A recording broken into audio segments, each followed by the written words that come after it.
साध मिले पूरी पई,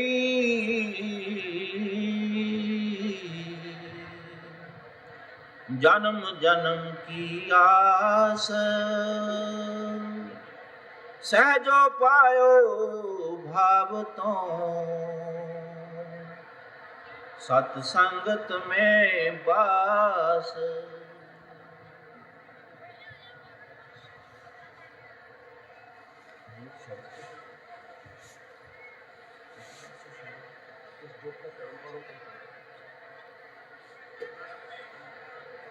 साध मिले पूरी भई,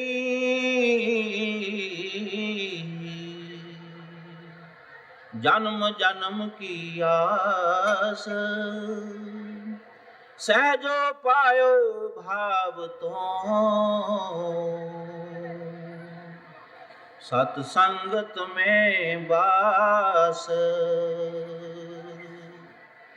चरण दास गुरु की दया,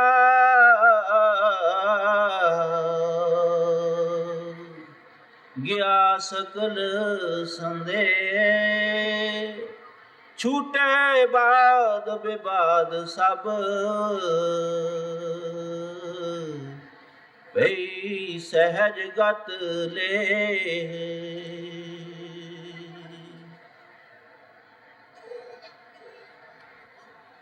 दिल में आवे है नजर इस मालिक का नूर, दिल में आवे है नजर इस मालिक का नूर, इस मालिक का नूर कहाँ को ढूंढन जावे।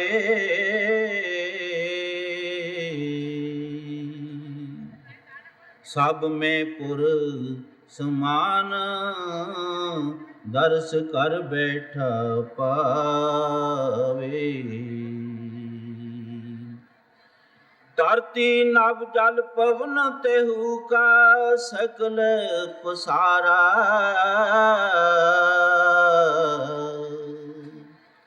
छूटे परम गांठ सकल कट ठाकुर द्वारा। तिल पर नहीं जहां नहीं सिरजनहारा,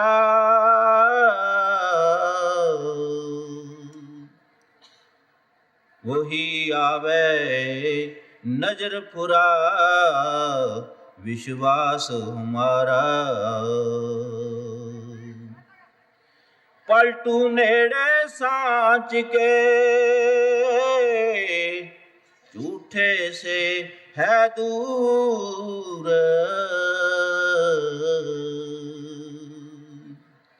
दिल में आवे है नजर उस मालिक का नूर। अम्मा मेरा दिल लगा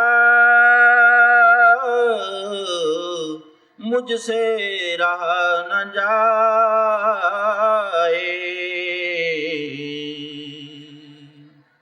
अम्मा मेरा दिल लगा मुझसे रहा न जाए, मुझसे रहा न जाए बिना साहिब को देखे।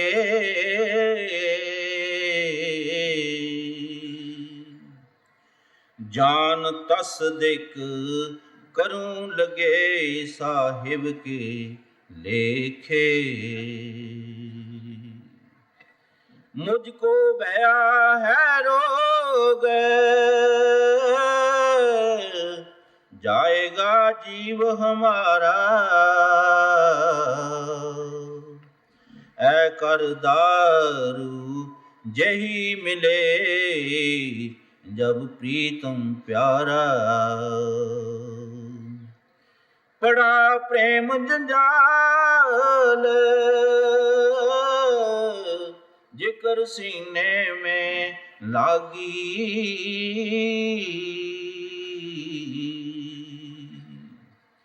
मैं गिर पड़ी बेहोश लोक की लज्जा पागी।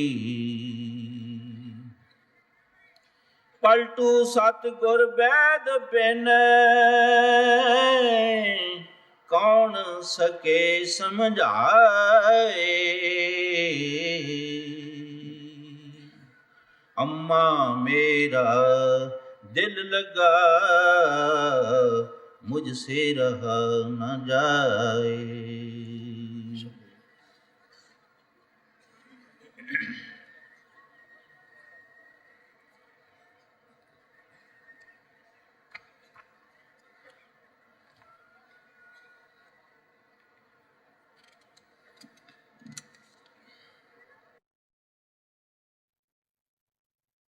राग गौड़ी महला तीसरा। इस जुग का धर्म पढ़ो तुम पाई। पूरे गुर सब सोझी पाई।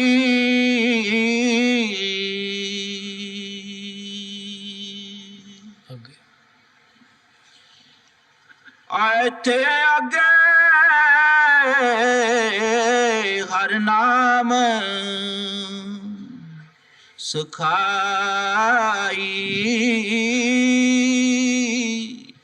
इत्थे अगे हर नाम सुखाई।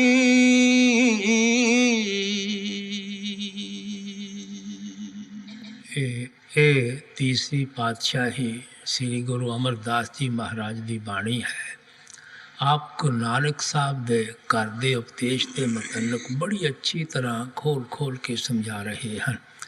ਆਪ ਫਰਮਾਉਂਦੇ ਹਨ, 4 ਯੁੱਗ ਇੱਕ ਦੂਸਰੇ ਦੇ ਬਾਅਦ ਚੱਕਰ ਲਗਾ ਰਹੇ ਹਨ। ਸਤਯੁਗ ਹੈ, ਤ੍ਰੇਤਾ ਹੈ, ਦੁਆਪਰ ਹੈ, ਕਲਯੁਗ ਹੈ। ਹਰ ਇੱਕ ਯੁੱਗ ਦੇ ਆਪਣੇ ਆਪਣੇ ਮੁਖਤਲਿਫ ਕਿਸਮ ਦੇ ਹਾਲਾਤ ਹਨ। ਜਿਹੜੇ ਸਾਧਨ ਸਾਨੂੰ ਸਤਯੁਗ ਵਿੱਚ ਕੰਮ ਦਿੰਦੇ ਸੀ, ਉਹ ਸਾਧਨ ਸਾਨੂੰ ਕਲਯੁਗ ਵਿੱਚ ਕੰਮ ਨਹੀਂ ਦੇ ਸਕਦੇ। ਸਤਯੁਗ ਦੇ ਅੰਦਰ ਸਾਡੀਆਂ ਉਮਰਾਂ ਬਹੁਤ ਲੰਮੀਆਂ ਸੀ। ਸਾਡਾ ਖਿਆਲ ਕੋਈ ਖਾਸ ਦੁਨੀਆ ਵਿੱਚ ਫੈਲਿਆ ਹੋਇਆ ਨਹੀਂ ਸੀ। ਉਹ ਸਾਡੀ ਸਿਹਤ ਵੀ ਬੜੀ ਅੱਛੀ ਸੀ। ਜੈਸੇ ਜੈਸੇ ਯੁੱਗ ਪਲਟਦੇ ਗਏ, ਉਮਰ ਵੀ ਛੋਟੀ ਹੁੰਦੀ ਗਈ, ਖਿਆਲ ਵੀ ਦੁਨੀਆ ਅੰਦਰ ਫੈਲਦਾ ਗਿਆ ਔਰ ਸਿਹਤ ਵੀ ਸਾਡੀ ਕਮਜ਼ੋਰ ਹੁੰਦੀ ਗਈ। ਕਲਯੁਗ ਦੇ ਅੰਦਰ ਆ ਕੇ ਤਾਂ ਆਪਾਂ ਅੱਖਾਂ ਨਾਲ ਹੀ ਦੇਖੀ ਜਾਂਦੇ ਹਾਂ। ਉਹ ਖੁਸ਼ਕਿਸਮਤ ਭਾਗਾਂ ਵਾਲਾ ਜੀਵ ਹੈ ਜਿਹੜਾ 65-70 ਸਾਲ ਇੱਥੇ ਉਮਰ ਭੁਗਤ ਕੇ ਜਾਂਦਾ ਹੋਵੇ। ਔਰ ਤੁਹਾਨੂੰ ਸਿਹਤ ਵੀ ਪਤਾ ਹੈ, ਘੰਟਾ 1.5 ਘੰਟਾ ਸਤਸੰਗ ਅੰਦਰ ਚੌਂਕੜੀ ਮਾਰ ਕੇ ਬੈਠਣਾ ਮੁਸ਼ਕਲ ਹੋ ਜਾਂਦਾ ਹੈ। ਔਰ ਖਿਆਲ ਵੀ ਤੁਸੀਂ ਜਾਣਦੇ ਹੋ, ਕਿਸੇ ਛੋਟੀ ਜਿਹੀ ਪ੍ਰੋਬਲਮ 'ਤੇ 2 ਮਿੰਟ ਸੋਚਣਾ ਹੋਵੇ, ਸਾਰੇ ਦੁਨੀਆ ਦੇ ਮਸਲੇ ਅੱਖਾਂ ਅੱਗੇ ਆ ਕੇ ਖੜੇ ਹੋ ਜਾਂਦੇ ਹਨ। ਇਸ ਵਾਸਤੇ ਗੁਰੂ ਨਾਨਕ ਸਾਹਿਬ ਸਮਝਾਉਂਦੇ ਹਨ, ਜਿਹੜੇ ਸਾਧਨ ਸਾਨੂੰ ਸਤਯੁਗ ਵਿੱਚ ਕੰਮ ਦਿੰਦੇ ਸੀ, ਉਹ ਸਾਧਨ ਸਾਨੂੰ ਕਲਯੁਗ ਵਿੱਚ ਕੰਮ ਨਹੀਂ ਦਿੰਦੇ। ਲੇਕਿਨ ਇਸ ਯੁੱਗ ਦੀ ਇਸ ਜਿਹੜੀ ਜੁਗਤੀ ਹੈ, ਸਾਧਨ ਹੈ, ਕਲਯੁਗ ਦੇ ਅੰਦਰ ਆ ਕੇ ਸਾਨੂੰ ਕੀ ਕਰਨਾ ਚਾਹੀਦਾ ਹੈ? ਮਰਨ ਜੰਮਣ ਦੇ ਦੁੱਖਾਂ ਤੋਂ ਛੁਟਕਾਰਾ ਹਾਸਲ ਕਰਨ ਵਾਸਤੇ, ਮਾਲਕ ਦੀ ਭਗਤੀ ਕਰਨ ਵਾਸਤੇ, ਮਾਲਕ ਨਾਲ ਮਿਲਾਪ ਕਰਨ ਵਾਸਤੇ। ਇਹ ਸਾਨੂੰ ਮਾਲਕ ਦੇ ਭਗਤਾਂ ਤੋਂ ਪਤਾ ਲੱਗਦਾ ਹੈ, ਮਾਲਕ ਦੇ ਪਿਆਰਿਆਂ ਤੋਂ ਪਤਾ ਲੱਗਦਾ ਹੈ। ਉਹ ਕੀ ਸਮਝਾਉਂਦੇ ਹਨ? ਇੱਥੇ ਅੱਗੇ ਨਾਮ ਸਿਖਾਈ। ਅਗਰ ਤੁਸੀਂ ਦੇਹ ਵਿੱਚ ਬੈਠ ਕੇ ਵੀ 4 ਦਿਨ ਜ਼ਿੰਦਗੀ ਦੇ ਸੁੱਖ ਔਰ ਸ਼ਾਂਤੀ ਦੇ ਕੱਟਣੇ ਚਾਹੁੰਦੇ ਹੋ, ਵਾਪਸ ਜਾ ਕੇ ਮਾਲਕ ਨਾਲ ਮਿਲਣਾ ਚਾਹੁੰਦੇ ਹੋ, ਇੱਕੋ ਹੀ ਤਰੀਕਾ ਹੈ ਕਿ ਤੁਸੀਂ ਸ਼ਬਦ ਦੀ ਕਮਾਈ ਕਰੋ, ਤੁਸੀਂ ਨਾਮ ਦੀ ਕਮਾਈ ਕਰੋ। ਇਸ ਦੇ ਇਲਾਵਾ ਹੋਰ ਕੋਈ ਤਰੀਕਾ ਨਹੀਂ ਹੈ, ਕੋਈ ਸਾਧਨ ਨਹੀਂ ਹੈ। ਇਸੇ ਵਾਸਤੇ ਹੋਰ ਜਗ੍ਹਾ ਗੁਰੂ ਸਾਹਿਬ ਨੇ ਕਿਹਾ ਸੀ, ਅਨਕ ਕਰਮ ਕੀਏ ਬਹੁ ਤੇਰੇ, ਜੋ ਕੀਜੇ ਸੋ ਬੰਧਨ ਪੜੇ। ਕੁਰਤਾ ਬੀਜ ਬੀਜੇ ਨਾ ਜਨਮੇ, ਸਭ ਲਾਹਾ ਮੂਲ ਗਵਾਇਂਦਾ। ਕਲਯੁਗ में कीर्तन प्रधाना, गुरमुख जपिए लाए ध्याना। ਗੁਰੂ ਨਾਨਕ ਸਾਹਿਬ ਫਰਮਾਉਂਦੇ ਹਨ, ਜੋ ਵੀ ਮਨ ਬੁੱਧੀ ਨਾਲ ਅਸੀਂ ਦੇਹ ਦੀਆਂ ਬੰਧਨਾਂ ਤੋਂ ਛੁਟਕਾਰਾ ਹਾਸਲ ਕਰਨ ਦੀ ਕੋਸ਼ਿਸ਼ ਕਰਦੇ ਹਾਂ, ਜਪ ਤਪ ਪੂਜਾ ਪਾਠ ਪੁੰਨ ਦਾਨ ਤੀਰਥ ਯਾਤਰਾ ਵਗੈਰਾ ਜੋ ਕੁਝ ਵੀ ਕਰਦੇ ਹਾਂ, ਇਹ ਸਾਨੂੰ ਦੇਹ ਦੀਆਂ ਬੰਧਨਾਂ ਤੋਂ ਛੁਡਾਉਣ ਦੀ ਬਜਾਏ ਜ਼ਿਆਦਾ ਮਜ਼ਬੂਤੀ ਦੇ ਨਾਲ ਜਕੜ ਦਿੰਦੇ ਹਨ। ਕਿਉਂ ਜਕੜ ਦਿੰਦੇ ਹਨ? ਗੁਰੂ ਸਾਹਿਬ ਕਹਿੰਦੇ ਹਨ, ਕਰੁੱਤਾ ਬੀਜ ਬੀਜੇ ਨਾ ਜੰਮੇ। ਅਗਰ ਤੁਸੀਂ ਜ਼ਮੀਨ ਦੇ ਅੰਦਰ ਇੱਕ ਬੇਮੌਸਮਾ ਬੀਜ ਪਾਈ ਜਾਵੋਗੇ, ਉਹ ਫਸਲ ਕਦੇ ਵੀ ਤੁਹਾਡੇ ਘਰ ਨਹੀਂ ਆ ਸਕਦੀ। ਜ਼ਿਮੀਂਦਾਰ ਲੋਕਾਂ ਨੂੰ ਪਤਾ ਹੈ, ਅਕਤੂਬਰ ਨਵੰਬਰ ਦੇ ਮਹੀਨੇ ਵਿੱਚ ਗੰਦਮ ਬੋਈ ਜਾਂਦੀ ਹੈ। ਮਈ ਔਰ ਜੂਨ ਦੀਆਂ ਗਰਮੀਆਂ ਦੇ ਅੰਦਰ ਅਗਰ ਕੋਈ ਗੰਦਮ ਬੀਜੇਗਾ, ਕਿਤਨਾ ਹਲ ਚਲਾ ਲੈ, ਖਾਦ ਪਾ ਲੈ, ਰਖਵਾਲੀ ਕਰ ਲੈ, ਫਸਲ ਨੂੰ ਪਾਣੀ ਦੇ ਲੈ, ਉਹ ਫਸਲ ਕਦੇ ਉਹਦੇ ਘਰ ਨਹੀਂ ਆ ਸਕਦੀ। ਇਸੇ ਤਰ੍ਹਾਂ ਗੁਰੂ ਨਾਨਕ ਸਾਹਿਬ ਫਰਮਾਉਂਦੇ ਹਨ, ਕਲਯੁਗ ਮੈਂ ਕੀਰਤਨ ਪ੍ਰਧਾਨਾ, ਗੁਰਮੁਖ ਜਪੀਏ ਲਾਏ ਧਿਆਨਾ। ਕਲਯੁਗ ਦੇ ਅੰਦਰ ਅਗਰ ਕਿਸੇ ਚੀਜ਼ ਦੀ ਮਹਾਤਮਾ ਨੇ ਖੋਲ੍ਹ ਕੇ ਪ੍ਰਚਾਰ ਕੀਤਾ ਹੈ, ਮਹਿਮਾ ਕੀਤੀ ਹੈ, ਉਸ ਕੀਰਤਨ ਦੀ ਕੀਤੀ ਹੈ, ਜਿਸ ਨੂੰ ਗੁਰਮੁਖ ਬੜੇ ਧਿਆਨ ਦੇ ਨਾਲ ਅੰਦਰੋਂ ਸੁਣਦੇ ਹਨ। ਆਪ ਦਾ ਮਤਲਬ ਸ਼ਬਦ ਦੀ ਤਰਫ ਇਸ਼ਾਰਾ ਹੈ, ਨਾਮ ਦੀ ਤਰਫ ਇਸ਼ਾਰਾ ਹੈ। ਇਸੇ ਵਾਸਤੇ ਸਵਾਮੀ ਜੀ ਨੇ ਕਿਹਾ ਸੀ, ਕਲ ਜੋ ਕਰਮ ਧਰਮ ਨਾ ਹੋਈ, ਨਾਮ ਬਿਨਾ ਉਦਾਰ ਨਾ ਹੋਈ। ਜੋ ਮਰਜ਼ੀ ਉਪਾਓ ਕਰ ਲੋ, ਜੋ ਮਰਜ਼ੀ ਤਰੀਕੇ ਸੋਚ ਲੋ, ਕਿਤਨਾ ਪੁੰਨਦਾਨ ਕਰ ਲੋ, ਕਿਤਨੇ ਤੀਰਥਾਂ ਤੇ ਹੋਇਆ ਉਹ ਸਰੋਵਰਾਂ ਵਿੱਚ ਇਸ਼ਨਾਨ ਕਰ ਲੋ, ਗ੍ਰੰਥ ਪੋਥੀਆਂ ਵੇਦ ਸ਼ਾਸਤਰ ਪੜ੍ਹ ਲੋ, ਕੰਨ ਪੜਵਾ ਲੋ, ਜਟਾਂ ਰੱਖ ਲੋ, ਜਿਸਮ ਤੇ ਪਬੂਤ ਲਗਾ ਲੋ, ਪੁੱਤਰਾਂ ਧੀਆਂ ਨੂੰ ਤਿਆਗ ਕੇ ਜੰਗਲਾਂ ਪਹਾੜਾਂ ਵਿੱਚ ਛੁਪ ਕੇ ਬੈਠ ਜਾਵੋ, ਤੁਸੀਂ ਸਮਾਧਾਂ ਤੇ ਮੱਥੇ ਟੇਕਦੇ ਰਹੋ, ਲੇਕਿਨ ਸ਼ਬਦ ਔਰ ਨਾਮ ਦੀ ਕਮਾਈ ਤੋਂ ਬਗੈਰ ਕਿਸੇ ਹਾਲਤ ਅੰਦਰ ਤੁਹਾਡਾ ਦੇਹ ਦੀਆਂ ਬੰਧਨਾਂ ਤੋਂ ਛੁਟਕਾਰਾ ਨਹੀਂ ਹੋ ਸਕਦਾ। ਇਸੇ ਵਾਸਤੇ ਪੰਜਵੀਂ ਪਾਤਸ਼ਾਹੀ ਕਹਿੰਦੇ ਹਨ, ਸੰਤ ਜਨਾ ਮਿਲ ਪਾਈਓ, ਸੱਚਾ ਨਾਮ ਸੰਭਾਲ, ਤੋਸਾ ਬੰਦੋ ਜੀਵ ਕਾ ਇੱਥੇ ਉੱਥੇ ਨਾ। ਸਾਧੂ ਸੰਤਾਂ ਮਹਾਤਮਾ ਕੋਲ ਜਾ ਕੇ ਸੱਚੇ ਸ਼ਬਦ ਦੀ ਕਮਾਈ ਕਰੋ, ਸੱਚੇ ਨਾਮ ਦੀ ਕਮਾਈ ਕਰੋ। ਇਹੋ ਤੁਹਾਡਾ ਅਸਲੀ ਤੋਸਾ ਹੈ, ਤੁਹਾਡੀ ਪੂੰਜੀ ਹੈ। ਇੱਥੇ ਵੀ ਤੁਹਾਡੇ ਨਾਲ ਹੈ, ਉੱਥੇ ਵੀ ਤੁਹਾਡੇ ਨਾਲ ਜਾਣੀ ਹੈ। ਇਹਨੂੰ ਕੋਈ ਚੋਰ ਚੋਰੀ ਨਹੀਂ ਕਰ ਸਕਦਾ, ਅੱਗ ਨਹੀਂ ਲੱਗ ਸਕਦੀ, ਸਾਡੇ ਕੋਲੋਂ ਕੋਈ ਖੋਹ ਨਹੀਂ ਸਕਦਾ। ਇਸੇ ਵਾਸਤੇ ਸਵਾਮੀ ਜੀ ਕਹਿੰਦੇ ਹਨ, ਨਾਮ ਗੁਰ ਕਾ ਸੰਭਾਲੇ ਚਲ, ਯਹੀ ਹੈ ਦਾਮ ਗਠਬੰਧਨਾ। ਜਿਹੜੀ ਚੀਜ਼ ਦੁਨੀਆ 'ਚ ਤੁਸੀਂ ਪੱਲੇ ਬੰਨ੍ਹ ਕੇ ਆਪਣੇ ਨਾਲ ਲਿਜਾ ਸਕਦੇ ਹੋ, ਕੇਵਲ ਸ਼ਬਦ ਦੀ ਕਮਾਈ ਹੈ, ਨਾਮ ਦੀ ਕਮਾਈ ਹੈ। ਬਿਨ ਨਾਮੇ ਕੋ ਸੰਗ ਨਾ ਸਾਥੀ, ਮੁਕਤੇ ਨਾਮ ਤੇ ਆਵਣਿਆ। ਗੁਰੂ ਸਾਹਿਬ ਕਹਿੰਦੇ, ਅੱਛੀ ਤਰ੍ਹਾਂ ਇਸ ਚੀਜ਼ ਨੂੰ ਮਨ ਵਿੱਚ ਬਿਠਾ ਲਓ, ਨਾਮ ਦੀ ਕਮਾਈ ਤੋਂ ਬਗੈਰ ਕਿਸੇ ਚੀਜ਼ ਨੇ ਤੁਹਾਡਾ ਸਾਥ ਨਹੀਂ ਦੇਣਾ। ਜਦੋਂ ਵੀ ਤੁਸੀਂ ਮੁਕਤੀ ਹਾਸਲ ਕਰੋਗੇ, ਕੇਵਲ ਸ਼ਬਦ ਦੀ ਕਮਾਈ ਕਰਕੇ, ਕੇਵਲ ਨਾਮ ਦੀ ਕਮਾਈ ਕਰਕੇ। ਇਸੇ ਵਾਸਤੇ ਤੀਸਰੀ ਪਾਤਸ਼ਾਹੀ ਨੇ ਕਿਹਾ ਸੀ, ਸੰਤੋ ਗੁਰਮੁਖ ਪੂਰਾ ਪਾਈ, ਨਾਮੋ ਪੂਜ ਕਰਾਈ। ਕੋਈ ਸਾਨੂੰ ਮਾਲਕ ਦਾ ਭਗਤ ਮਿਲ ਜਾਵੇ, ਮਾਲਕ ਦਾ ਪਿਆਰਾ ਮਿਲ ਜਾਵੇ, ਉਹ ਸਾਨੂੰ ਸ਼ਬਦ ਔਰ ਨਾਮ ਦੀ ਕਮਾਈ ਕਰਨ ਦਾ ਤਰੀਕਾ ਔਰ ਸਾਧਨ ਸਮਝਾ ਦੇਵੇ, ਫਿਰ ਅਸੀਂ ਮਾਲਕ ਦੀ ਭਗਤੀ ਕਰ ਸਕਦੇ ਹਾਂ, ਮਾਲਕ ਦੀ ਪੂਜਾ ਕਰ ਸਕਦੇ ਹਾਂ। ਔਰ ਇਹ ਵੀ ਸਮਝਾਉਂਦੇ ਹਨ, ਬਿਨ ਨਾਮੇ ਹੋਰ ਪੂਜ ਨਾ ਹੋਈ, ਪਰਮ ਭੁੱਲੀ ਲੋਕਾਈ। ਇਸ ਚੀਜ਼ ਨੂੰ ਵੀ ਅੱਛੀ ਤਰ੍ਹਾਂ ਮਨ ਵਿੱਚ ਬਿਠਾ ਲਓ ਕਿ ਉਸ ਨਾਮ ਦੀ ਕਮਾਈ ਤੋਂ ਬਗੈਰ ਕੋਈ ਮਾਲਕ ਦੀ ਭਗਤੀ ਨਹੀਂ ਹੈ, ਕੋਈ ਮਾਲਕ ਦੀ ਪੂਜਾ ਨਹੀਂ ਹੈ। ਐਵੇਂ ਦੁਨੀਆ ਦੇ ਜੀਵ ਭਰਮਾਂ ਵਿੱਚ ਫਸ ਕੇ ਕੋਈ ਕਿਸੇ ਤਰਫ ਦੌੜਦਾ ਹੈ, ਕੋਈ ਕਿਸੇ ਤਰਫ ਦੌੜਦਾ ਹੈ। ਪਹਿਲੀ ਪਾਤਸ਼ਾਹੀ ਦੀ ਬਾਣੀ ਹੈ, ਨਾਮ ਵਿਸਾਰ ਚਲੇ ਅਨਮਾਰਗ, ਅੰਤਕਾਲ ਪਛਤਾਈ ਹੈ। ਨਾਮ ਦੀ ਕਮਾਈ ਕਰਨ ਦਾ ਤਰੀਕਾ ਛੱਡ ਕੇ ਜਿਹੜੇ ਵੀ ਰਸਤੇ ਤੇ ਚੱਲਣ ਦੀ ਕੋਸ਼ਿਸ਼ ਕਰੋਗੇ, ਅਖੀਰ ਮੌਤ ਦੇ ਵੇਲੇ ਪਛਤਾਉਣਾ ਪਵੇਗਾ। ਕਿਉਂ ਪਛਤਾਉਣਾ ਪਵੇਗਾ? ਬਿਨ ਨਾਮੇ ਦਰ ਢੋਈ ਨਾਹੀ, ਤਾਂ ਜਮ ਕਰੇ ਖੁਆਰੀ। ਨਾਮ ਦੀ ਕਮਾਈ ਤੋਂ ਬਗੈਰ ਕੋਈ ਮਾਲਕ ਦੇ ਘਰ ਨਹੀਂ ਪਹੁੰਚ ਸਕਦਾ, ਜਮਦੂਤਾਂ ਦੇ ਹੱਥੋਂ ਖਰਾਬ ਹੋਣਾ ਪੈਂਦਾ ਹੈ। ਇਸੇ ਵਾਸਤੇ ਪਹਿਲੀ ਪਾਤਸ਼ਾਹੀ ਨੇ ਕਿਹਾ ਸੀ, ਨਾਮੇ ਤੁਲ ਨਾ ਪੁੱਜੀ, ਸਭ ਡਿੱਠੀ ਠੋਕ ਵਜਾਏ।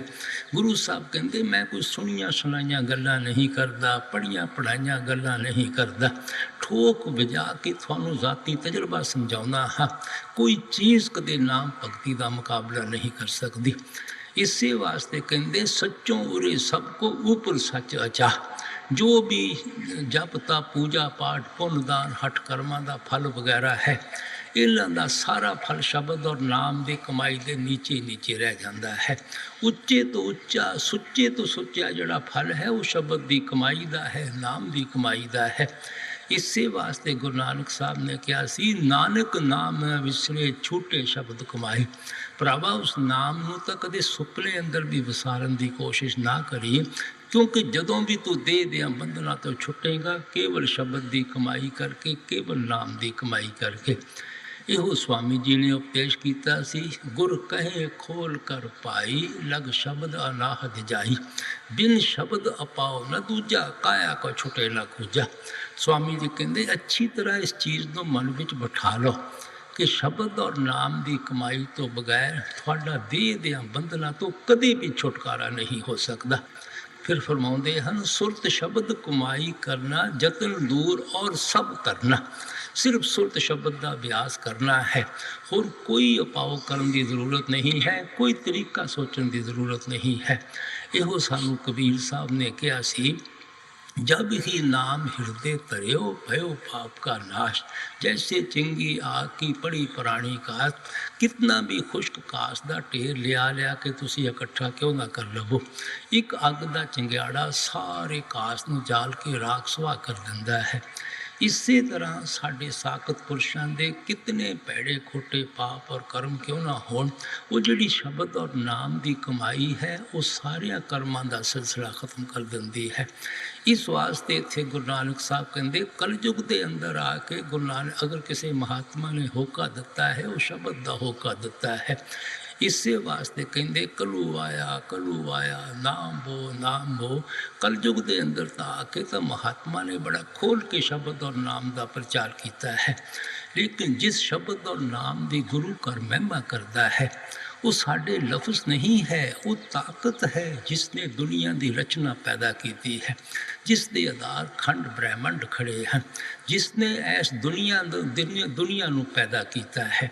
इसे वास्ते कहते नामे ही ते सब कुछ हुआ, बिन सतगुर नाम न जापे। उस नाम ने सारी दुनिया की रचना पैदा की है। हुण जिस चीज़ ने दुनिया की रचना पैदा की है, तुसी सोचो वो लिखण विच किस तरह आवेगी, पढ़न विच किस तरह आवेगी, बोलण विच किस तरह आवेगी। और हिस्ट्री कौन ट्रेस कर सकता है, मियाद कौन मुकर्रर कर सकता है, टाइम कौन मुकर्रर कर सकता है।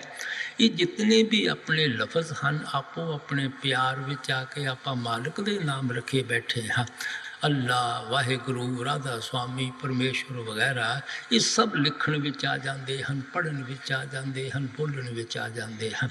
इन्हां दी हिस्ट्री भी ट्रेस की जाती है, मियाद भी मुकर्रर की जाती है, टाइम भी मुकर्रर किया जाता है। लेकिन उस नाम ने तो दुनिया की रचना पैदा की है।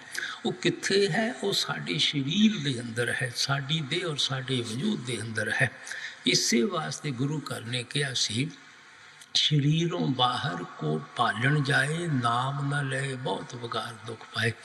जिहड़े लोग उस देह और शरीर के बाहरों नाम रूपी वस्तु नूं ढूंढते हैं, वो तो बगारियां वांगू अपने कीमती वक्त को ज़ाया कर रहे हैं। बगारी कौन है? जिहड़े टुट टुट के मरते हैं, खून पसीना भी कर देंगे हैं, जिन्हां गरीबां दे हत्थ पल्ले कुछ भी नहीं पैंदा। अगर कोई चीज़ किसी के घर के अंदर है, जो वो बाहर खेतों ते सड़कों ते जाके ढूंढना शुरू कर दे, उसनों वो वस्तु प्राप्त किस तरह हो सकती है? शरीर के अंदर कित्थे है? काया अंदर वस्त असंखा, गुरमुख साच मिले तो वेखा। गुरु साहब कहते जड़ा साडा शरीर है ये 5-6 फुट लंबा मिट्टी का पुतला ही नहीं है, ये केवल हड्ड जम मास का ही बनया हुआ नहीं है। इसके अंदर परमात्मा ने बेशुमार वस्तु, बेशुमार भंडार रखे हुए हैं। इत्थों तिकर के खुद परमात्मा इस शरीर के अंदर बैठ गया है, और अपने तिकर पहुँचने का रस्ता भी परमात्मा ने साढ़े शरीर अंदर रख लिया है। लेकिन इस चीज़ की सोझी और समझ कदों आती है? गुरमुख साच मिले तो वेखा। कुछ सच्चा मालिक का भगत और प्यारा मिल जाए। वो की समझाते हैं? 9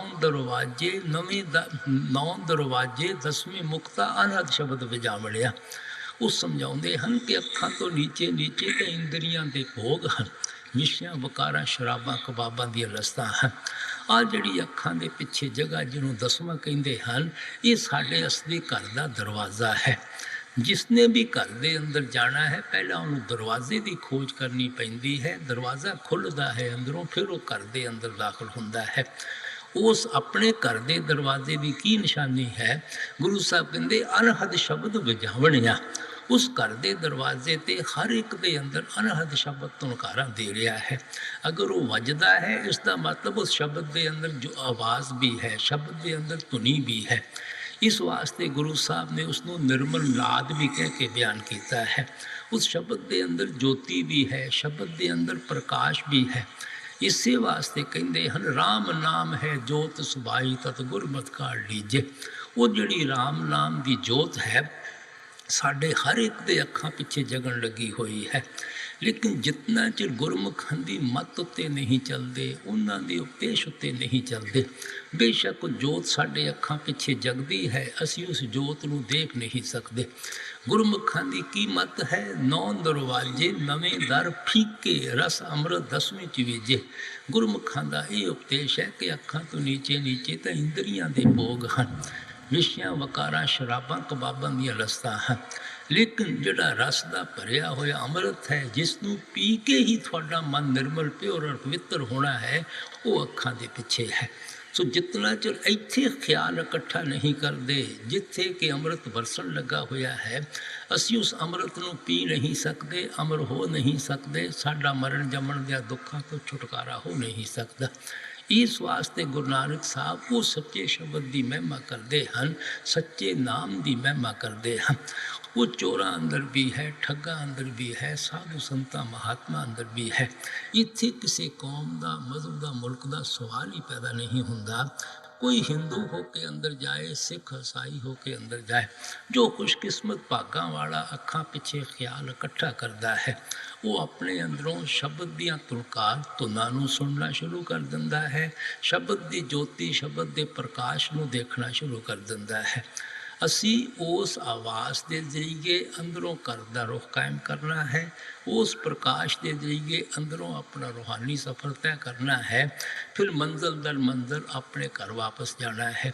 ਇਸ ਨੂੰ ਗੁਰੂ ਘਰ ਨੇ ਸੱਚਾ ਸ਼ਬਦ ਔਰ ਸੱਚਾ ਨਾਮ ਕਹਿ ਕੇ ਸਮਝਾਉਣ ਦੀ ਕੋਸ਼ਿਸ਼ ਕੀਤੀ ਹੈ। ਜਿਸ ਜੁਗ ਕਾ ਧਰਮ ਪੜ੍ਹੋ ਤੁਮ ਪਾਈ, ਪੂਰਾ ਗੁਰ ਸਭ ਸੋਝੀ ਪਾਈ।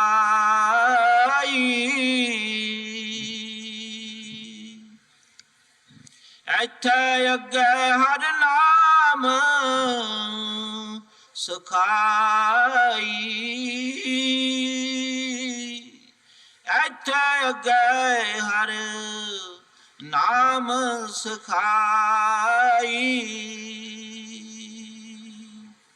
ਰਾਮ ਪੜੋ ਮਨ ਕਰੋ ਵਿਚਾਰ,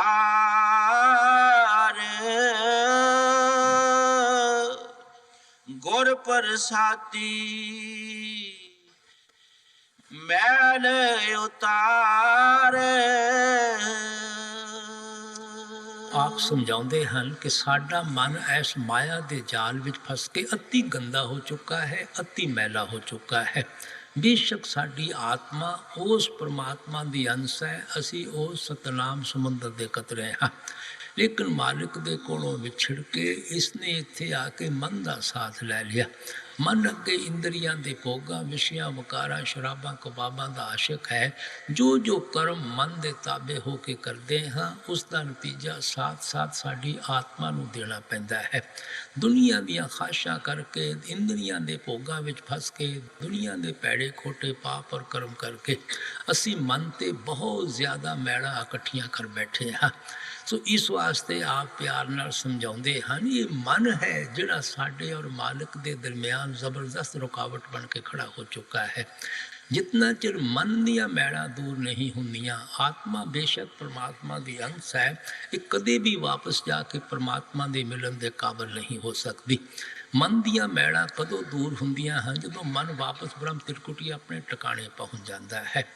ਹੁਣ ਅਸੀਂ ਸਭ ਦੁਨੀਆ ਦੇ ਜੀਵ ਆਪੋ ਆਪਣੀ ਅਕਲ ਦੇ ਮੁਤਾਬਕ ਹਜ਼ਾਰਾਂ ਹੀ ਜੁਗਤੀਆਂ ਔਰ ਤਰੀਕਿਆਂ ਦੇ ਨਾਲ ਮਨ ਨੂੰ ਨਿਰਮਲ ਪਿਓਰ ਔਰ ਪਵਿੱਤਰ ਕਰਨ ਦੀ ਕੋਸ਼ਿਸ਼ ਕਰਦੇ ਹਾਂ। ਜਪ ਤਪ ਕਰਦੇ ਹਾਂ, ਪੂਜਾ ਪਾਠ ਕਰਦੇ ਹਾਂ, ਪੁੰਨ ਦਾਨ ਕਰਦੇ ਹਾਂ, ਘਰ-ਬਾਰ ਛੱਡ ਕੇ ਜੰਗਲਾਂ ਪਹਾੜਾਂ ਵਿੱਚ ਛੁਪ ਬੈਠਦੇ ਹਾਂ।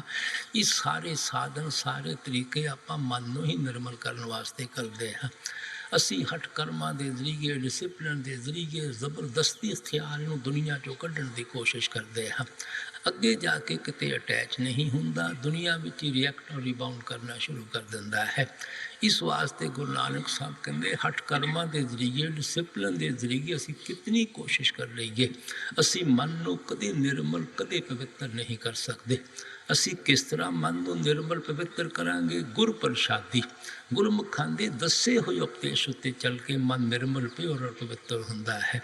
ਗੁਰ ਪ੍ਰਸ਼ਾਦੀ ਦਾ ਕੀ ਮਤਲਬ ਹੈ? ਜੋ ਗੁਰਮੁਖ ਸਾਨੂੰ ਮਾਲਕ ਦੇ ਭਗਤੀ ਕਰਨ ਦਾ ਤਰੀਕਾ ਔਰ ਸਾਧਨ ਸਮਝਾਉਂਦੇ ਹਨ, ਉਸ ਨੂੰ ਨਾਮ ਦਾਨ ਕਹਿ ਲਓ, ਗੁਰ ਪ੍ਰਸ਼ਾਦ ਕਹਿ ਲਓ, ਇੱਕੋ ਹੀ ਚੀਜ਼ ਹੈ। ਕਿਉਂਕਿ ਗੁਰਮੁਖ ਹਮੇਸ਼ਾ ਨਾਮ ਦਾ ਹੀ ਪ੍ਰਸ਼ਾਦ ਦਿੰਦੇ ਹਨ।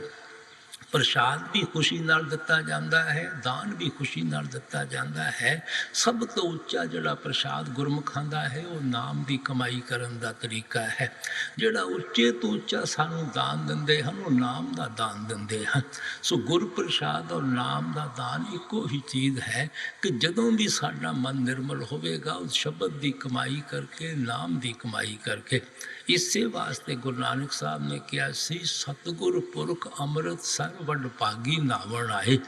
ਉੱਥੇ ਜਨਮ ਜਨਮ ਕੀ ਮਲ ਉਤਰੇ, ਨਿਰਮਲ ਨਾਮ ਦ੍ਰਿੜਾਏ। ਸਤਿਗੁਰ ਪੁਰਖਾਂ ਦੀ ਸੰਗਤ ਔਰ ਸੋਬਤ ਵਿੱਚ ਜਾਣਾ ਹੀ ਅੰਮ੍ਰਿਤ ਦੇ ਸਰੋਵਰ ਵਿੱਚ ਇਸ਼ਨਾਨ ਕਰਨਾ ਹੈ। ਇਹ ਕਿਹੜਾ ਅੰਮ੍ਰਿਤ ਦਾ ਸਰੋਵਰ ਹੈ? ਜਿੱਥੇ ਕਊਆ ਜਾਂਦਾ ਹੈ, ਨਹਾ ਕੇ ਹੰਸ ਬਣ ਕੇ ਨਿਕਲੇ ਆਉਂਦਾ ਹੈ। ਬਾਹਰ ਕੋਈ ਐਸਾ ਸਰੋਵਰ ਨਹੀਂ ਹੈ ਜਿੱਥੇ ਕਾਂ ਜਾਵੇਗਾ ਔਰ ਨਹਾ ਕੇ ਹੰਸ ਬਣ ਕੇ ਨਿਕਲੇ ਆਵੇਗਾ। ਜਿੱਥੇ ਇਹ ਅੰਦਰ ਦਾ ਸਰੋਵਰ ਹੈ, ਜਿੱਥੇ ਅਸੀਂ ਮਨਮੁਖ ਲੋਕ ਜਾਂਦੇ ਹਾਂ, ਗੁਰਮੁਖ ਬਣ ਕੇ ਆ ਜਾਂਦੇ ਹਾਂ, ਇਹ ਗੁਰਮੁਖਾਂ ਦਾ ਸਤਸੰਗ ਹੈ, ਗੁਰਮੁਖਾਂ ਦੀ ਸੰਗਤ ਹੈ, ਗੁਰਮੁਖਾਂ ਦੀ ਸੋਬਤ ਹੈ। ਲੇਕਿਨ ਇਸ ਅੰਮ੍ਰਿਤ ਦੇ ਸਰੋਵਰ ਵਿੱਚ ਕੌਣ ਇਸ਼ਨਾਨ ਕਰਦਾ ਹੈ? ਗੁਰੂ ਸਾਹਿਬ ਕਹਿੰਦੇ ਵੱਡ ਭਾਗੀ, ਭਾਗਾਂ ਵਾਲੇ ਜੀਵ ਹਨ, ਖੁਸ਼ਕਿਸਮਤ ਜੀਵ ਹਨ, ਜਿਹੜੇ ਦੁਨੀਆ ਦੀ ਲੋਕ ਲਾਜ ਦੀ ਤਾਨਿਆਂ ਮਿਹਣਿਆਂ ਦੀ ਪਰਵਾਹ ਨਹੀਂ ਕਰਦੇ। ਉਹਨਾਂ ਨੂੰ ਕੀ ਫਾਇਦਾ ਪ੍ਰਾਪਤ ਹੁੰਦਾ ਹੈ? ਉੱਥੇ ਜਨਮ ਜਨਮ ਕੀ ਮਲ ਉਤਰੇ। ਇਹ ਜਨਮਾਂ ਜਨਮਾਂ ਦੀ ਕਿਹੜੀਆਂ ਸਾਡੇ ਮਨ 'ਤੇ ਮੈਲਾਂ ਚੜ੍ਹੀਆਂ ਹੋਈਆਂ ਹਨ, ਇਹ ਸਾਡੇ ਪਿਛਲੇ ਜਨਮਾਂ ਦੇ ਸਿੰਚਿਤ ਕਰਮ ਹਨ। ਕਰਮਾਂ ਦਾ ਅੱਛਾ ਖਾਸਾ ਵੱਡਾ ਸਾਰਾ ਸਟੋਰ ਹੈ। ਇਹ ਜਿਹੜੀ ਅਸੀਂ ਨਾਮ ਦੀ ਕਮਾਈ ਕਰਦੇ ਹਾਂ, ਇਹ ਸਿੰਚਿਤ ਕਰਮਾਂ ਵਾਸਤੇ ਕਰਦੇ ਹਾਂ। ਕਿਉਂਕਿ ਜਿਹੜੇ ਪ੍ਰਾਰਬਧ ਕਰਮ ਹਨ ਉਹ ਤਾਂ ਦੇਹ ਵਿੱਚ ਬੈਠ ਕੇ ਭੁਗਤ ਲੈਣੇ ਹਨ। ਰੋ ਕੇ ਭੁਗਤ ਲਈਏ, ਹੱਸ ਕੇ ਭੁਗਤ ਲਈਏ, ਭੁਗਤਣੇ ਹੀ ਪੈਣੇ ਹਨ। ਅੱਗੇ ਨੂੰ ਨਾ ਕੋਈ ਭੈੜਾ ਖੋਟਾ ਪਾਪ ਔਰ ਕਰਮ ਕਰਾਂਗੇ ਜਿਸ ਕਰਕੇ ਵਾਪਸ ਦੇਹ ਦੀਆਂ ਬੰਧਨਾਂ ਵਿੱਚ ਆਉਣਾ ਪਵੇ। ਲੇਕਿਨ ਜਿਹੜੇ ਜਨਮਾਂ ਜਨਮਾਂ ਦੇ ਕਰਮ ਇਕੱਠੀ ਕਰੀ ਬੈਠੇ ਹਾਂ, ਉਹਨਾਂ ਨੂੰ ਨਾਸ਼ ਕਰਨ ਦਾ ਤਾਂ ਕੇਵਲ ਇੱਕੋ ਹੀ ਤਰੀਕਾ ਹੈ ਕਿ ਸ਼ਬਦ ਦੀ ਕਮਾਈ ਕਰੀਏ, ਨਾਮ ਦੀ ਕਮਾਈ ਕਰੀਏ। ਇਸ ਵਾਸਤੇ ਗੁਰੂ ਸਾਹਿਬ ਕਹਿੰਦੇ ਨਿਰਮਲ ਨਾਮ ਦ੍ਰਿੜਾਵਣਿਆ। ਇਹ ਜਿਹੜੀ ਸਾਡੀ ਆਤਮਾ ਹੈ, ਸ਼ਬਦ ਦੀ ਕਮਾਈ ਕਰਕੇ, ਨਾਮ ਦੀ ਕਮਾਈ ਕਰਕੇ ਨਿਰਮਲ ਹੋ ਜਾਂਦੀ ਹੈ, ਪਿਓਰ ਹੋ ਜਾਂਦੀ ਹੈ, ਪਵਿੱਤਰ ਹੋ ਜਾਂਦੀ ਹੈ। ਕਿ ਨਾਮ ਦੀ ਕਮਾਈ ਕਰਨ ਨਾਲ ਮਨ ਦੀਆਂ ਸਾਰੀਆਂ ਮੈਲਾਂ ਇਸ ਦੇ ਉੱਤੋਂ ਦੂਰ ਹੋ ਜਾਂਦੀਆਂ ਹਨ। ਇਸੇ ਵਾਸਤੇ ਗੁਰੂ ਸਾਹਿਬ ਨੇ ਕਿਹਾ ਸੀ, ਸ਼ਬਦ ਮਰੇ ਮਨ ਨਿਰਮਲ ਸੰਤੋ, ਇਹ ਪੂਜਾ ਥਾਏ ਪਾਈ। ਜਦੋਂ ਉੱਠਦੇ, ਬੈਠਦੇ, ਚੱਲਦੇ ਫਿਰਦੇ ਆਪਣੇ ਖਿਆਲ ਨੂੰ ਸ਼ਬਦ ਔਰ ਨਾਮ ਦੇ ਨਾਲ ਜੋੜ ਦਿਆਂਗੇ ਔਰ ਸ਼ਬਦ ਦੇ ਅੰਦਰ ਜਦੋਂ ਲਵਲੀਨ ਹੋ ਜਾਵਾਂਗੇ, ਸਾਡਾ ਮਨ ਨਿਰਮਲ ਹੋ ਜਾਵੇਗਾ, ਪਿਓਰ ਹੋ ਜਾਵੇਗਾ, ਪਵਿੱਤਰ ਹੋ ਜਾਵੇਗਾ। ਗੁਰੂ ਸਾਹਿਬ ਕਹਿੰਦੇ ਇਹੋ ਅਸਲੀ ਪਰਮਾਤਮਾ ਦੀ ਭਗਤੀ ਹੈ। ਇਸੇ ਭਗਤੀ ਨੇ ਤੁਹਾਨੂੰ ਤੁਹਾਡੇ ਟਿਕਾਣੇ 'ਤੇ ਪਹੁੰਚਾਉਣਾ ਹੈ। ਸੋ ਜਿਹੜੀ ਚੀਜ਼ ਸਾਡੇ ਰੂਹ ਔਰ ਮਨ ਦੀ ਗੱਟ ਖੋਲ੍ਹਦੀ ਹੈ, ਸਾਡੀ ਆਤਮਾ ਨੂੰ ਨਿਰਮਲ ਕਰਦੀ ਹੈ, ਮਨ ਨੂੰ ਪਿਓਰ ਔਰ ਪਵਿੱਤਰ ਕਰਦੀ ਹੈ, ਉਹ ਗੁਰ ਪ੍ਰਸ਼ਾਦ ਹੈ, ਉਹ ਸ਼ਬਦ ਦੀ ਕਮਾਈ ਹੈ, ਉਹ ਨਾਮ ਦੀ ਕਮਾਈ ਹੈ। ਇਸ ਵਾਸਤੇ ਆਪ ਫਰਮਾਉਂਦੇ ਹਨ ਕਿ ਜੋ ਵੀ ਅਸੀਂ ਮਨ ਦੇ ਉੱਤੇ ਗੰਦੇ ਗੁਲਾਬ ਚਾੜੇ ਹੋਏ ਹਨ, ਜਨਮਾਂ ਜਨਮਾਂ ਤੋਂ ਗਲਾਜ਼ਤ ਮਨ 'ਤੇ ਚਾੜਦੇ ਚਲੇ ਆ ਰਹੇ ਹਾਂ, ਜਦੋਂ ਗੁਰਮੁਖਾਂ ਕੋਲ ਆ ਕੇ ਅਸੀਂ ਸ਼ਬਦ ਦੀ ਕਮਾਈ ਕਰਾਂਗੇ, ਨਾਮ ਦੀ ਕਮਾਈ ਕਰਾਂਗੇ, ਇਹ ਸਭ ਮੈਲਾਂ ਦੂਰ ਹੋ ਜਾਂਦੀਆਂ ਹਨ। ਆਤਮਾ ਨਿਰਮਲ ਹੋ ਜਾਂਦੀ ਹੈ, ਪਿਓਰ ਹੋ ਜਾਂਦੀ ਹੈ, ਪਵਿੱਤਰ ਹੋ ਜਾਂਦੀ ਹੈ। ਮਨ ਆਪਣੇ ਟਿਕਾਣੇ 'ਤੇ ਆ ਜਾਂਦਾ ਹੈ, ਆਤਮਾ ਆਪਣੇ ਟਿਕਾਣੇ 'ਤੇ ਪਹੁੰਚ ਜਾਂਦੀ ਹੈ। ਰਾਮ ਪੜੋ ਮਨ ਕਰਹੁ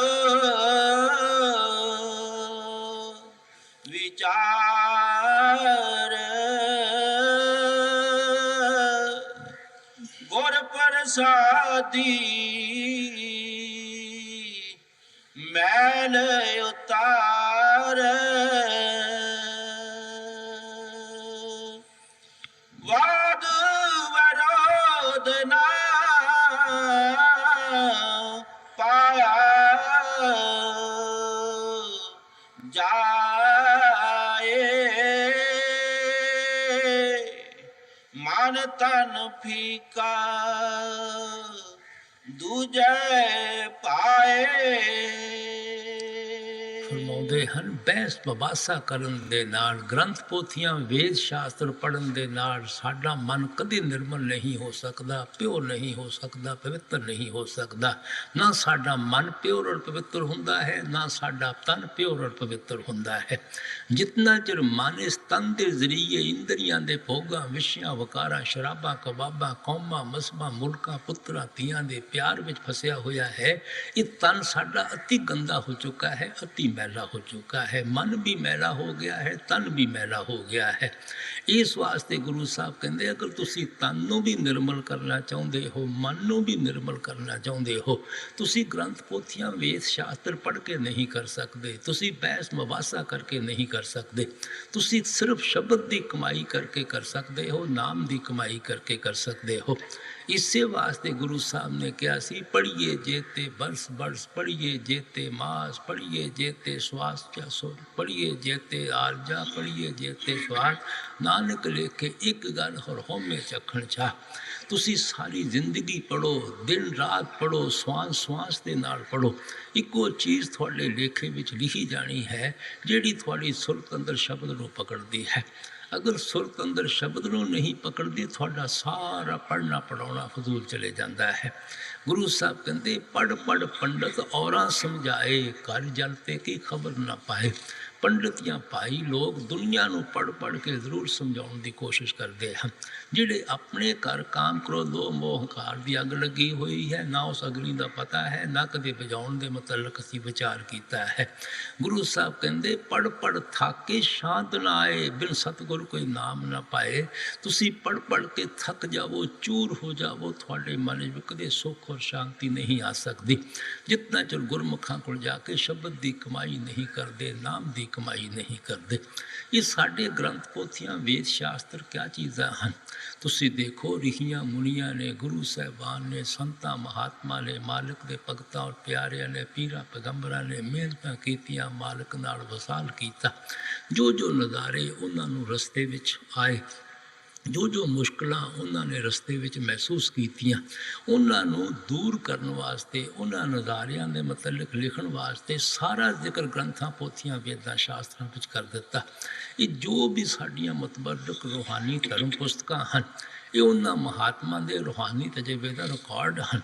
ਉਹਨਾਂ ਨੂੰ ਪੜ੍ਹਨ ਦੇ ਨਾਲ ਉਹਨਾਂ ਦੇ ਰੂਹਾਨੀ ਤਜਰਬੇ ਦਾ ਰਿਕਾਰਡ ਪਤਾ ਲੱਗਦਾ ਹੈ। ਸਾਨੂੰ ਤਾਂ ਅੰਦਰ ਕੁਝ ਨਜ਼ਰ ਨਹੀਂ ਆਉਂਦਾ। ਅਗਰ ਅਸੀਂ ਪੜ੍ਹ ਕੇ ਉਹਨਾਂ ਦੇ ਤਜਰਬੇ ਤੋਂ ਫਾਇਦਾ ਉਠਾ ਕੇ ਉਹਨਾਂ ਦੇ ਮਸ਼ਵਰੇ ਦੇ ਮੁਤਾਬਕ ਉਹਨਾਂ ਰੁਕਾਵਟਾਂ ਨੂੰ ਰਸਤੇ 'ਚੋਂ ਦੂਰ ਕਰ ਲਵਾਂਗੇ, ਉਹ ਰੂਹਾਨੀ ਤਜਰਬੇ ਸਾਡੇ ਹੋ ਜਾਣਗੇ ਔਰ ਉਹ ਮੁਸ਼ਕਲਾਂ ਸਾਡੇ ਰਸਤੇ 'ਚੋਂ ਦੂਰ ਹੋ ਜਾਣਗੀਆਂ। ਅਗਰ ਕਿਸੇ ਨੇ ਕਸ਼ਮੀਰ ਦੀ ਵੈਲੀ ਦੇਖਣ ਜਾਣਾ ਹੈ, ਕਸ਼ਮੀਰ ਦੀ ਗਾਈਡ ਬੁੱਕ ਪੜ੍ਹੋਗੇ। ਗਾਈਡ ਬੁੱਕ ਪੜ੍ਹਨ ਦੇ ਨਾਲ ਤੁਹਾਨੂੰ ਕਸ਼ਮੀਰ ਦੀ ਵੈਲੀ ਦੀ ਖੂਬਸੂਰਤੀ ਦਾ ਕਦੇ ਪਤਾ ਨਹੀਂ ਲੱਗ ਸਕਦਾ। ਸ਼ੌਕ ਪੈਦਾ ਹੋ ਜਾਵੇਗਾ ਔਰ ਸ਼ੌਕ ਪੈਦਾ ਹੋ ਜਾਵੇਗਾ, ਜਾਣ ਦੇ ਮੁਤਲਕ ਹਰ ਕਿਸਮ ਦੀ ਇਨਫੋਰਮੇਸ਼ਨ ਤੁਹਾਨੂੰ ਮਿਲ ਜਾਵੇਗੀ। ਰਸਤੇ ਦੀਆਂ ਦੁਸ਼ਵਾਰ ਘਾਟੀਆਂ ਦਾ ਪਤਾ ਲੱਗ ਜਾਵੇਗਾ, ਦੂਰ ਕਰਨ ਦਾ ਤਰੀਕਾ ਪਤਾ ਲੱਗ ਜਾਵੇਗਾ। ਲੇਕਿਨ ਜਿਤਨਾ ਚਿਰ ਉਸ ਗਾਈਡ ਬੁੱਕ ਦੀ ਇਨਫੋਰਮੇਸ਼ਨ ਦੇ ਮੁਤਾਬਕ ਘਾਟੀਆਂ ਨਹੀਂ ਕ੍ਰੋਸ ਕਰਾਂਗੇ, ਉੱਥੇ ਸ੍ਰੀਨਗਰ ਨਹੀਂ ਪਹੁੰਚਾਂਗੇ, ਅਸੀਂ ਵੈਲੀ ਦੀ ਖੂਬਸੂਰਤੀ ਕਿਸ ਤਰ੍ਹਾਂ ਦੇਖ ਸਕਦੇ ਹਾਂ। ਅਸੀਂ ਇਹਨਾਂ ਛੋਟੀਆਂ ਛੋਟੀਆਂ ਗੱਲਾਂ 'ਤੇ ਭੁੱਲੇ ਬੈਠੇ ਹਾਂ।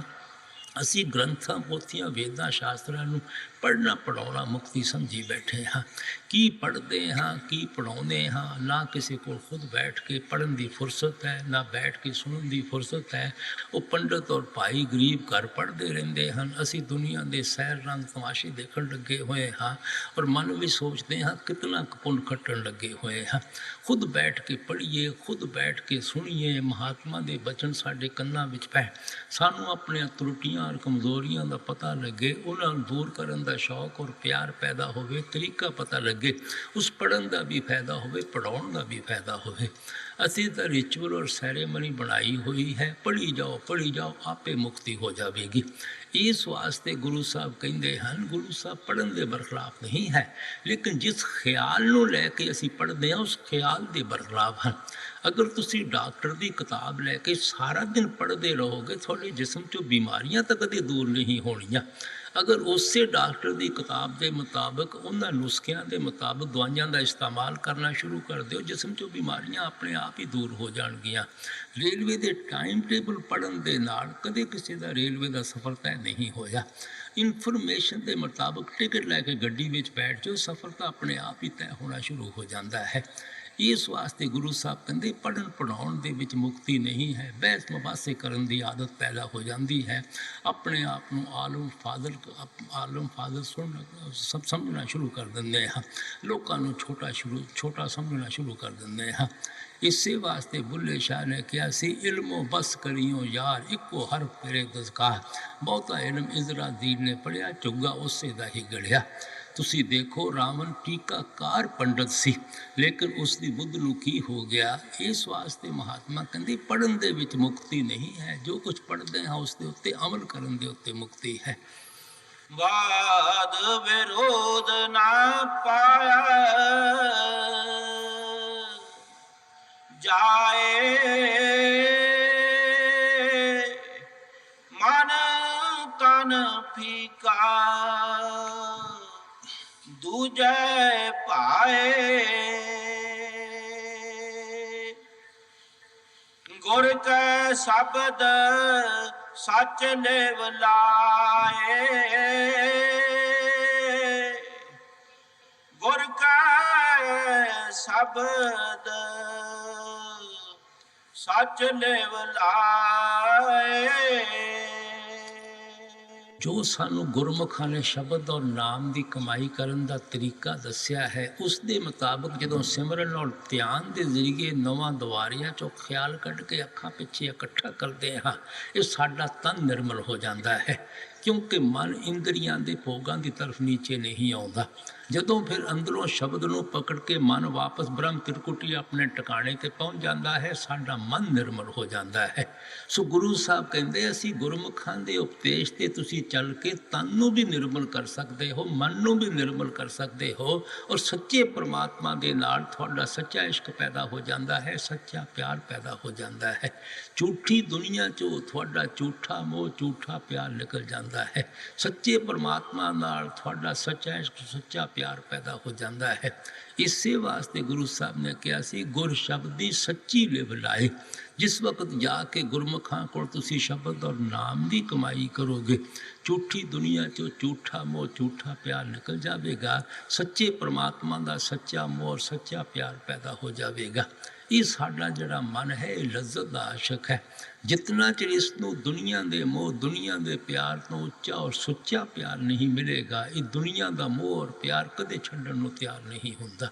ਕਿਸ ਚੀਜ਼ ਦੀ ਲੱਜ਼ਤ ਹੈ, ਕਿਸ ਚੀਜ਼ ਦਾ ਪਿਆਰ ਹੈ, ਜਿਸ ਨੂੰ ਪਾ ਕੇ ਹੀ ਸਾਡਾ ਮਨ ਦੁਨੀਆ ਦਾ ਮੋਹ ਔਰ ਪਿਆਰ ਛੱਡਦਾ ਹੈ। ਗੁਰੂ ਨਾਨਕ ਸਾਹਿਬ ਕਹਿੰਦੇ, ਨਾਮ ਮਿਲੇ ਮਨ ਤ੍ਰਿਪਤੀਏ, ਬਿਨ ਨਾਮੇ ਤਿਰਕ ਜੀਵਾਸ। ਇਹ ਜਿਹੜਾ ਮਨ ਹਿਰਨ ਦੀ ਤਰ੍ਹਾਂ ਵਿਸ਼ਿਆਂ ਵਿਕਾਰਾਂ ਵਿੱਚ ਫਸ ਕੇ ਭਟਕਦਾ ਔਰ ਤੜਫਦਾ ਫਿਰਦਾ ਹੈ, ਜਿਸ ਵਕਤ ਅੰਦਰੋਂ ਇਸ ਨੂੰ ਅੰਮ੍ਰਿਤ ਭਰਿਆ ਹੋਇਆ ਨਾਮ ਮਿਲ ਜਾਵੇਗਾ, ਇਹਦੇ ਅੰਦਰ ਤ੍ਰਿਪਤ ਆ ਜਾਵੇਗੀ, ਸੰਤੋਖ ਆ ਜਾਵੇਗਾ, ਸਬਰ ਆ ਜਾਵੇਗਾ। ਕਿਉਂਕਿ ਗੁਰੂ ਸਾਹਿਬ ਕਹਿੰਦੇ, ਹਰ ਹਰ ਨਾਮ ਅੰਮ੍ਰਿਤ ਰਸ ਮੀਠਾ।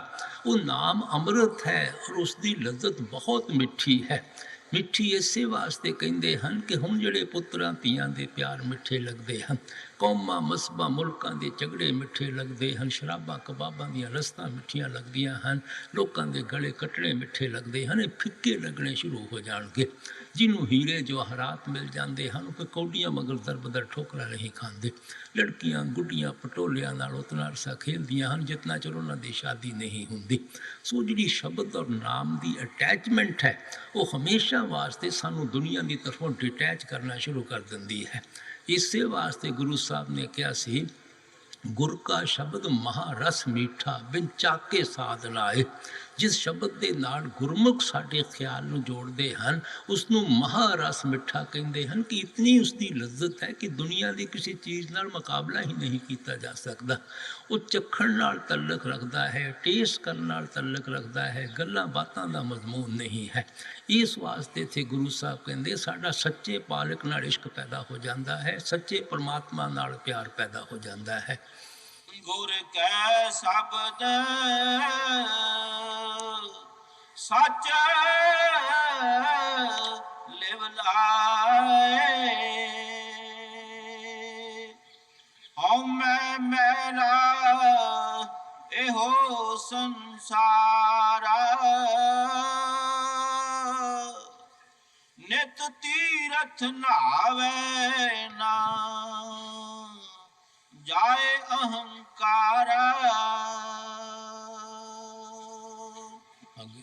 ਬਿਨ ਗੁਰ ਭੇਟੇ ਜਮ ਕਰੇ ਖੁਆਰਾ, ਬਿਨ ਗੁਰ ਭੇਟੇ ਜਮ ਕਰੇ ਖੁਆਰਾ। ਆਪ ਫਰਮਾਉਂਦੇ ਹਨ ਅਸੀਂ ਸਭ ਦੁਨੀਆ ਦੇ ਜੀ ਮਾਇਆ ਦੇ ਜਾਲ ਵਿੱਚ ਫਸ ਕੇ ਮੋਹ ਦੀ ਮਿੱਠੀ ਨੀਂਦ ਸੁੱਤੇ ਹੋਏ ਹਾਂ। ਮਾਲਕ ਦਾ ਕਿਸੇ ਨੂੰ ਪਤਾ ਨਹੀਂ, ਮਾਲਕ ਦੀ ਤਰਫ ਕਿਸੇ ਦਾ ਧਿਆਨ ਹੀ ਨਹੀਂ ਜਾਂਦਾ।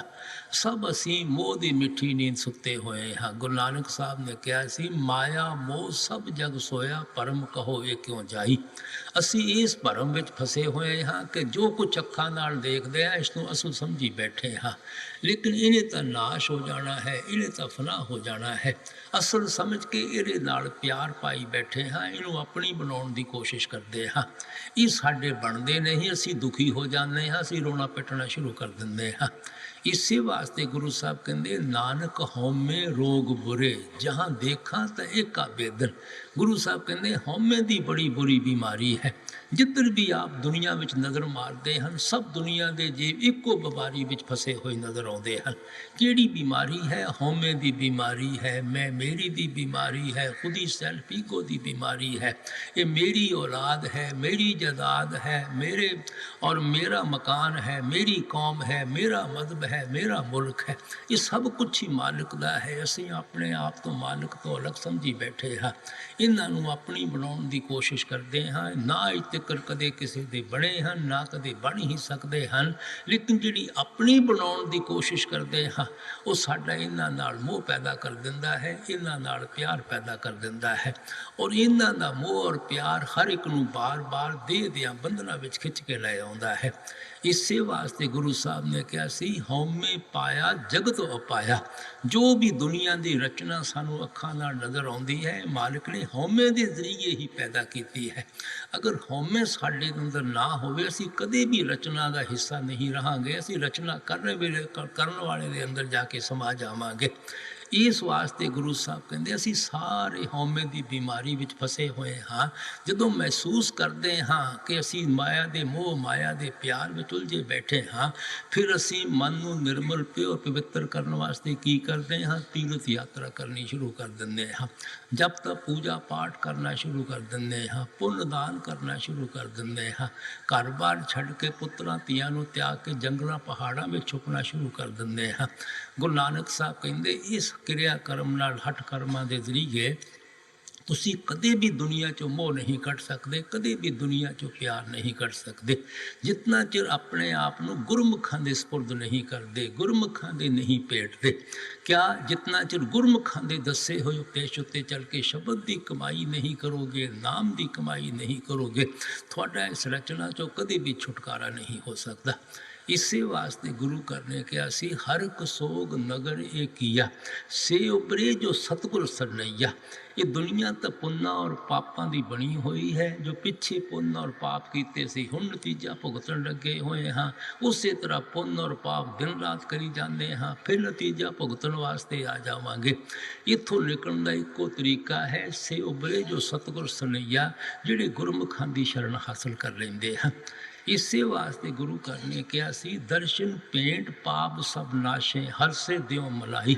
ਜਦੋਂ ਅਸੀਂ ਗੁਰਮੁਖਾਂ ਦੇ ਦਰਸ਼ਨਾਂ ਨੂੰ ਆਪਣੇ ਆਪ ਨੂੰ ਪੇਂਟ ਕਰ ਦਿੰਦੇ ਹਾਂ, ਉਹਨਾਂ ਦੇ ਸਪੁਰਦ ਕਰ ਦਿੰਦੇ ਹਾਂ, ਉਹਨਾਂ ਦੇ ਅੰਦਰ ਜਜ਼ਬ ਲਵਲੀਨ ਹੋ ਜਾਂਦੇ ਹਾਂ, ਉਹਨਾਂ ਦਾ ਰੂਪ ਹੋ ਜਾਂਦੇ ਹਾਂ, ਔਰ ਫਿਰ ਸਾਡੇ ਪਾਪਾਂ ਦਾ ਸਿਲਸਿਲਾ ਖਤਮ ਹੋ ਜਾਂਦਾ ਹੈ। ਉਹ ਸਾਨੂੰ ਵਾਪਸ ਮਾਲਿਕ ਨਾਲ ਮਿਲਾ ਦਿੰਦੇ ਹਨ। ਕਹੋ ਨਾਨਕ ਜਿਨ ਸਤਿਗੁਰ ਮਿਲਿਆ ਤਿਨ ਕਾ ਲੇਖਾ ਨਿਬੜਿਆ।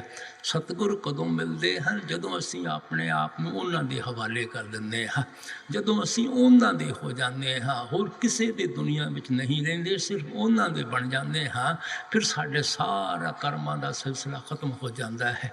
ਇਸੇ ਵਾਸਤੇ ਸਵਾਮੀ ਜੀ ਨੇ ਕਿਹਾ ਸੀ, ਸਤਿਗੁਰ ਸ਼ਰਨ ਗਹੁ ਮੇਰੇ ਪਿਆਰੇ ਕਰਮ ਜਗਾਤ ਚੁਕਾਏ। ਇਹ ਜੋ ਵੀ ਸਾਡਾ ਕਰਮਾਂ ਦਾ ਸਿਲਸਿਲਾ ਹੈ, ਜਿਤਨਾ ਚਿਰ ਇਹ ਖਤਮ ਨਹੀਂ ਹੁੰਦਾ, ਅਸੀਂ ਕਦੇ ਮਾਲਕ ਨੂੰ ਨਹੀਂ ਮਿਲ ਸਕਦੇ। ਇਹਨੂੰ ਖਤਮ ਕਰਨ ਦਾ ਤਰੀਕਾ ਹੀ ਇੱਕੋ ਹੈ, ਸਤਿਗੁਰ ਸ਼ਰਨ, ਗੁਰਮੁਖਾਂ ਦੀ ਸ਼ਰਨ ਵਿੱਚ ਜਾਓ, ਉਹਨਾਂ ਦੇ ਦੱਸੇ ਹੋਏ ਉਪਦੇਸ਼ ਉੱਤੇ ਚੱਲੋ। ਇਸ ਵਾਸਤੇ ਇੱਥੇ ਗੁਰੂ ਨਾਨਕ ਸਾਹਿਬ ਪਿਆਰ ਨਾਲ ਸਮਝਾਉਂਦੇ ਹਨ ਕਿ ਜਿਤਨਾ ਚਿਰ ਤੁਸੀਂ ਉਹਨਾਂ ਦੇ ਉਪਦੇਸ਼ ਉੱਤੇ ਨਹੀਂ ਚੱਲੋਗੇ, ਤੁਹਾਡਾ ਦੇਹ ਦੀਆਂ ਬੰਧਨਾਂ ਤੋਂ ਕਦੇ ਵੀ ਛੁਟਕਾਰਾ ਨਹੀਂ ਹੋ ਸਕਦਾ। ਪੰਜਵੀਂ ਪਾਤਸ਼ਾਹੀ ਕਹਿੰਦੇ ਹਨ, ਜਿਸ ਕਾ ਗ੍ਰਹਿ ਤਿਲ ਦਿਆ ਤਾਲਾ ਕੁੰਜੀ ਗੁਰਸੋਂ ਪਾਈ, ਅਨਕ ਅਪਾਓ ਕਰੇ ਨਹੀਂ ਪਾਏ ਬਿਨ ਸਤਿਗੁਰ ਸਰਨਾਈ। ਜਿਸ ਪਰਮਾਤਮਾ ਨੇ ਤੁਹਾਨੂੰ ਪੈਦਾ ਕੀਤਾ ਹੈ, ਉਹਨੇ ਨਾਮ ਰੂਪੀ ਦੌਲਤ ਤੁਹਾਡੇ ਅੰਦਰ ਤੁਹਾਡੀ ਖਾਤਰ ਰੱਖ ਕੇ ਉਸ ਨੂੰ ਹਾਸਲ ਕਰਨ ਦਾ ਜਿਹੜਾ ਭੇਦ ਹੈ ਉਹ ਗੁਰਮੁਖਾਂ ਦੇ ਹਵਾਲੇ ਕਰ ਦਿੱਤਾ ਹੈ। ਤੁਸੀਂ ਮਨ ਬੁੱਧੀ ਨਾਲ ਉਸ ਚੀਜ਼ ਨੂੰ ਕਿਤਨਾ ਆਪਣੀ ਬਣਾਉਣ ਦੀ ਕੋਸ਼ਿਸ਼ ਕਰੋ, ਤੁਸੀਂ ਕਾਮਯਾਬ ਨਹੀਂ ਹਾਸਲ ਕਰ ਸਕੋਗੇ ਜਿਤਨਾ ਚਿਰ ਤੁਸੀਂ ਗੁਰਮੁਖਾਂ ਦੀ ਸ਼ਰਨ ਹਾਸਲ ਨਹੀਂ ਕਰਦੇ, ਮਨ ਦੀ ਮੱਤ ਛੱਡ ਕੇ ਉਹਨਾਂ ਦੀ ਮੱਤ ਉੱਤੇ ਨਹੀਂ ਚੱਲਦੇ। ਇਸ ਵਾਸਤੇ ਗੁਰੂ ਨਾਨਕ ਸਾਹਿਬ ਕਹਿੰਦੇ, ਗੁਰਮੁਖਾਂ ਦੇ ਆਪਣੇ ਆਪ ਨੂੰ ਪੇਂਟ ਕਰਨਾ ਪੈਂਦਾ ਹੈ, ਸਪੁਰਦ ਕਰਨਾ ਪੈਂਦਾ ਹੈ, ਉਹਨਾਂ ਦੇ ਦੱਸੇ ਹੋਏ ਉਪਦੇਸ਼ ਉੱਤੇ ਚੱਲਣਾ ਪੈਂਦਾ ਹੈ। ਬਿਨ ਗੁਰ ਭੇਟੇ ਜਮ ਕਰੇ ਖੁਆਰਾ, ਸੋ ਜਨ ਸਾਚਾ ਜੇ ਹੋ ਮੈਂ ਮਾਰੇ। ਗੁਰ ਕਾ ਸ਼ਬਦ ਪੰਚ ਸ਼ਿੰਗਾਰੇ। ਜਿਹੜਾ ਆਪਣੇ ਅੰਦਰੋਂ ਹਉਮੈ ਦੀ ਬਿਮਾਰੀ ਨੂੰ ਦੂਰ ਕਰ ਲੈਂਦਾ ਹੈ, ਉਹ ਸਾਚਾ ਹੋ ਜਾਂਦਾ ਹੈ ਕਿ ਉਸ ਦਾ ਮਰਨ ਜੰਮਣ ਦੇ ਦੁੱਖਾਂ ਤੋਂ ਛੁਟਕਾਰਾ ਹੋ ਜਾਂਦਾ ਹੈ, ਉਹਦਾ ਪੰਜਾਂ ਡਾਕੂਆਂ ਤੋਂ ਛੁਟਕਾਰਾ ਹੋ ਜਾਂਦਾ ਹੈ। ਗੁਰੂ ਸਾਹਿਬ ਦੇ ਕਹਿਣ ਦਾ ਮਤਲਬ ਕਿ ਹਉਮੈ ਦੀ ਬਿਮਾਰੀ ਦੂਰ ਕਰਨ ਦਾ ਕੇਵਲ ਇੱਕੋ ਤਰੀਕਾ ਹੈ ਕਿ ਸ਼ਬਦ ਔਰ ਨਾਮ ਦੀ ਕਮਾਈ ਕਰੋ। ਇਸੇ ਵਾਸਤੇ ਗੁਰੂ ਨਾਨਕ ਸਾਹਿਬ ਨੇ ਕਿਹਾ ਸੀ, ਹਉਮੈ ਦੀਰਘ ਰੋਗ ਹੈ दारू भी समाहे, ਕਿਰਪਾ ਕਰੇ ਜੇ ਆਪਣੀ ਗੁਰ ਕਾ ਸ਼ਬਦ ਕਮਾਏ। ਹਉਮੈ ਬੜੀ ਪੁਰਾਣੀ ਬਿਮਾਰੀ ਹੈ, ਲੇਕਿਨ ਮਾਲਿਕ ਨੇ ਇਲਾਜ ਵੀ ਸਾਡੇ ਅੰਦਰ ਰੱਖਿਆ ਹੋਇਆ ਹੈ। ਉਹ ਕਿਰਪਾ ਕਰੇ, ਦਇਆ ਕਰੇ, ਮਿਹਰ ਕਰੇ, ਸਾਡਾ ਖਿਆਲ ਨੂੰ ਸ਼ਬਦ ਔਰ ਨਾਮ ਦੇ ਨਾਲ ਜੋੜ ਦੇਵੇ, ਤਾਂ ਹੀ ਸਾਡਾ ਹਉਮੈ ਦੀ ਬਿਮਾਰੀ ਤੋਂ ਦੂਰ ਹੁੰਦਾ ਹੈ। ਇਸੇ ਵਾਸਤੇ ਗੁਰੂ ਸਾਹਿਬ ਨੇ ਦਾਅਵੇ ਨਾਲ ਕਿਹਾ ਸੀ, ਬਿਨ ਸ਼ਬਦੇ ਹਉਮੈ ਕਿਲ ਮਾਰੀ। ਜਿਤਨਾ ਮਰਜ਼ੀ ਜੰਗਲਾਂ ਪਹਾੜਾਂ ਵਿੱਚ ਛੁਪ ਕੇ ਦੇਖ ਲਓ, ਜਿਤਨਾ ਚਿਰ ਤੁਸੀਂ ਸ਼ਬਦ ਦੀ ਲੱਜ਼ਤ ਹਾਸਲ ਨਹੀਂ ਕਰਦੇ, ਨਾਮ ਦੀ ਲੱਜ਼ਤ ਹਾਸਲ ਨਹੀਂ ਕਰਦੇ, ਤੁਹਾਡੇ ਅੰਦਰੋਂ ਹਉਮੈ ਕਿਸ ਤਰ੍ਹਾਂ ਨਿਕਲ ਸਕਦੀ ਹੈ, ਦੁਨੀਆ ਦਾ ਮੋਹ, ਦੁਨੀਆ ਦਾ ਪਿਆਰ ਕਿਸ ਤਰ੍ਹਾਂ ਨਿਕਲ ਸਕਦਾ ਹੈ। ਗੁਰੂ ਨਾਨਕ ਸਾਹਿਬ ਕਹਿੰਦੇ, ਹਉਮੈ ਪਾਇਆ ਜਗਤ ਪਾਇਆ, ਸ਼ਬਦ ਵਸੇ ਬਿਖ ਜਾਏ। ਹਉਮੈ ਦੇ ਜ਼ਰੀਏ ਹੀ ਅਸੀਂ ਇਸ ਰਚਨਾ ਦਾ ਹਿੱਸਾ ਬਣੇ ਬੈਠੇ ਹਾਂ। ਸ਼ਬਦ ਵਸੇ ਬਿਖ ਜਾਏ, ਜਿੱਦਣ ਸਾਡੇ ਅੰਦਰ ਸ਼ਬਦ ਵਸ ਜਾਵੇਗਾ, ਨਾਮ ਵਸ ਜਾਵੇਗਾ, ਇਹ ਹਉਮੈ ਦੀ ਜ਼ਹਿਰ ਸਾਡੇ ਅੰਦਰੋਂ ਨਿਕਲ ਜਾਂਦੀ ਹੈ। ਸੋ ਜਿਹੜੀ ਚੀਜ਼ ਸਾਡੇ ਅੰਦਰੋਂ ਹਉਮੈ ਦੀ ਬਿਮਾਰੀ, ਮੈਂ ਮੇਰੀ ਦੀ ਬਿਮਾਰੀ, ਮਾਇਆ ਦੇ ਮੋਹ, ਮਾਇਆ ਦੇ ਪਿਆਰ ਨੂੰ ਸਾਡੇ ਅੰਦਰੋਂ ਦੂਰ ਕਰਦੀ ਹੈ, ਉਹ ਕੇਵਲ ਸ਼ਬਦ ਦੀ ਕਮਾਈ ਹੈ, ਉਹ ਕੇਵਲ ਨਾਮ ਦੀ ਕਮਾਈ ਹੈ। ਸੋ ਜਨ ਸਾਚਾ ਜੈ ਓ ਮੈਂ ਮਾਰੇ। ਗੁਰ ਕੈ ਸ਼ਬਦ ਪੰਚ ਸ਼ਿੰਗਾਰੇ। ਆਪ ਤਰੈ ਸਗਲੇ ਕੁਲ ਤਾਰੇ। ਜਿਹੜੇ ਲੋਕ ਸ਼ਬਦ ਔਰ ਨਾਮ ਦੀ ਕਮਾਈ ਕਰਕੇ ਆਪਣੇ ਅੰਦਰੋਂ ਹਉਮੈ ਦੀ ਰੁਕਾਵਟ ਨੂੰ ਦੂਰ ਕਰ ਦਿੰਦੇ ਹਨ, ਉਹ ਖੁਦ ਤਾਂ ਭਵਸਾਗਰ ਤੋਂ ਪਾਰ ਹੋ ਹੀ ਜਾਂਦੇ ਹਨ। ਜਦੋਂ ਅਸੀਂ ਉਹਨਾਂ ਦੀ ਸੰਗਤ ਔਰ ਸੋਬਤ ਵਿੱਚ ਜਾਂਦੇ ਹਾਂ, ਉਹ ਸਾਡੇ ਵੀ ਖਿਆਲ ਨੂੰ ਉਸੇ ਤਰ੍ਹਾਂ ਸ਼ਬਦ ਦੇ ਨਾਲ ਜੋੜ ਕੇ ਸਾਨੂੰ ਵੀ ਭਵਸਾਗਰ ਤੋਂ ਪਾਰ ਕਰ ਦਿੰਦੇ ਹਨ। ਇਸੇ ਵਾਸਤੇ ਗੁਰੂ ਸਾਹਿਬ ਨੇ ਕਿਹਾ ਸੀ ਮੁਕਤਾ ਸੇਵੇ ਮੁਕਤਾ ਹੋਵੇ ਹਉਮੈ ਮਮਤਾ ਸ਼ਬਦੇ ਖੋਵੇ। ਜਿਹੜੇ ਹਉਮੈ ਔਰ ਮਮਤਾ ਨੂੰ ਸ਼ਬਦ ਦੀ ਕਮਾਈ ਕਰਕੇ ਆਪਣੇ ਅੰਦਰੋਂ ਖੋ ਦਿੰਦੇ ਹਨ ਉਹ ਮੁਕਤੀ ਹਾਸਲ ਕਰਦੇ ਹਨ। ਜਦੋਂ ਅਸੀਂ ਉਹਨਾਂ ਦੀ ਸੰਗਤ ਕਰਦੇ ਹਾਂ, ਅਸੀਂ ਉਹਨਾਂ ਦੀ ਸੋਬਤ ਕਰਦੇ ਹਾਂ, ਉਹ ਵੀ ਉਸੇ ਤਰ੍ਹਾਂ ਸਾਡੇ ਖਿਆਲ ਨੂੰ ਸ਼ਬਦ ਦੇ ਨਾਲ ਜੋੜ ਕੇ ਸਾਨੂੰ ਵੀ ਆਪਣੇ ਵਰਗਾ ਮੁਕਤਾ ਬਣਾ ਲੈਂਦੇ ਹਨ। ਗੁਰੂ ਸਾਹਿਬ ਕਹਿੰਦੇ ਪਵਿੱਤ ਪਾਵਨ ਸੇਜਨ ਸਾਚੇ ਇੱਕ ਸ਼ਬਦ ਲਿਵ ਲਾਈ। ਜਿਹੜੇ ਲੋਕ ਸਾਰੀ ਦੁਨੀਆ 'ਚੋਂ ਮੋਹ ਔਰ ਪਿਆਰ ਕੱਢ ਕੇ ਇੱਕ ਸ਼ਬਦ ਦੇ ਨਾਲ ਜੁੜ ਜਾਂਦੇ ਹਨ ਉਹ ਖੁਦ ਤਾਂ ਪਿਓਰ ਔਰ ਪਵਿੱਤਰ ਹੋ ਹੀ ਜਾਂਦੇ ਹਨ। ਜਦੋਂ ਅਸੀਂ ਉਹਨਾਂ ਦੀ ਸੰਗਤ ਵਿੱਚ ਚਲੇ ਜਾਂਦੇ ਹਾਂ, ਸੋਬਤ ਵਿੱਚ ਚਲੇ ਜਾਂਦੇ ਹਾਂ, ਸਾਡੇ ਵੀ ਖਿਆਲ ਨੂੰ ਉਸੇ ਸ਼ਬਦ ਦੇ ਨਾਲ ਜੋੜ ਕੇ ਸਾਨੂੰ ਵੀ ਆਪਣੇ ਵਰਗਾ ਪਿਓਰ ਔਰ ਪਵਿੱਤਰ ਕਰ ਲੈਂਦੇ ਹਨ। ਆਪ ਤਰੈ ਸਗਲੇ ਕੁਲ ਤਾਰੇ ਮਾਇਆ ਮੋਹ ਨਟ ਬਾਜੀ ਪਾਈ ਮਨ ਮੁਖ ਅੰਦਰ ਰਹੇ ਲਪਟਾਈ